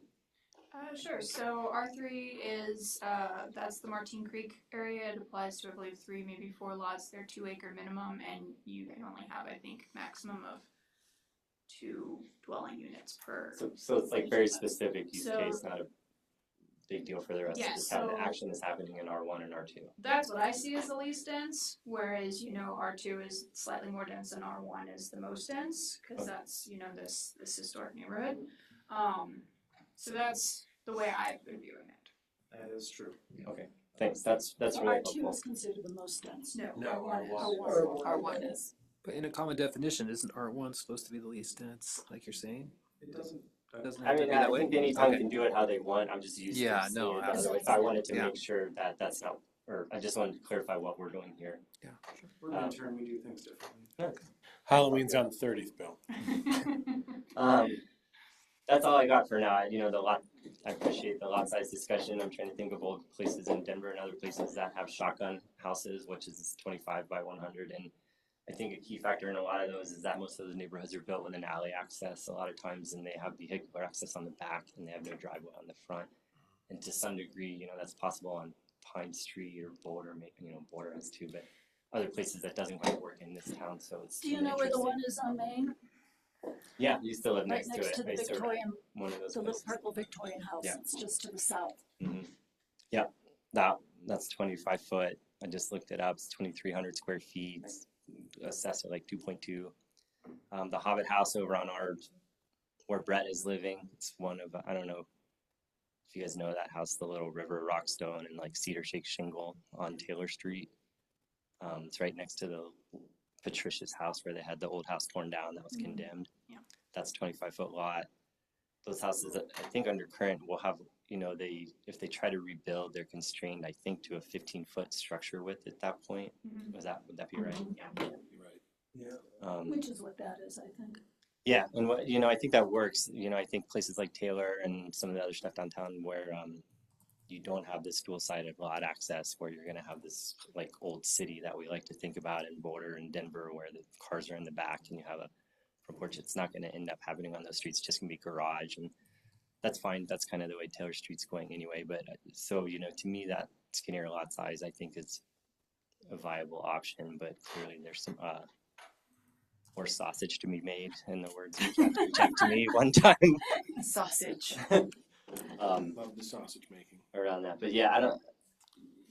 That was my main question tonight, was to clarify the zoning, and hopefully we'll have time to think about that, and then get back to you guys before the process moves on beyond this part. Thank you, Bill. Thanks, Bill. Okay. Do you guys need anything else other than? Wait to finish them. No, I think my understanding is that we're gonna come back to R1 and R2. And then maybe be able to get into the mixed use zone districts next time? Yep. Okay. Staff reports? Actually, I have an update from Cindy.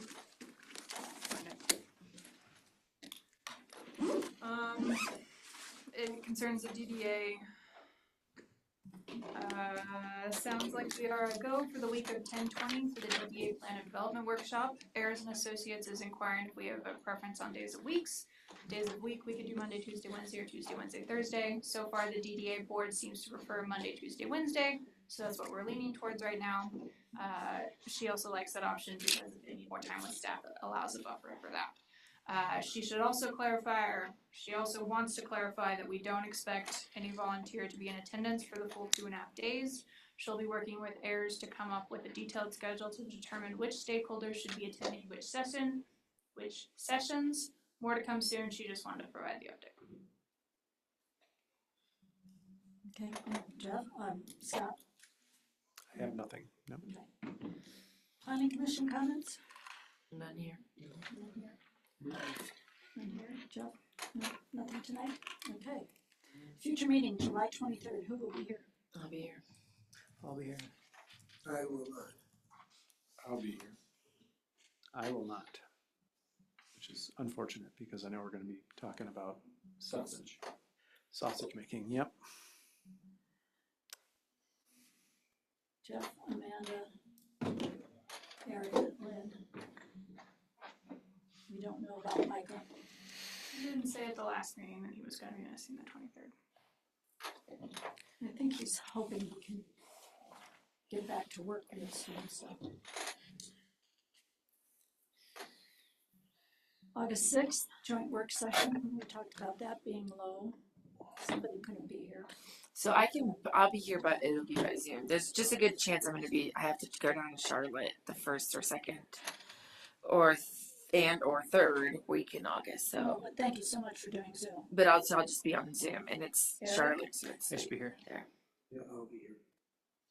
Jeff? I will be here. And we need to ask Michael. And believe it or not, school starts the next week. Yep, August 18th. And then we have August 13th meeting on here, so why don't we go through that right away? Anybody? I'll be here. I'll be here. I'll be here. here. School's back. Everybody. Yeah. Matt, anything else? Okay. Matt? Okay. I'll make a move to I won't belabor this.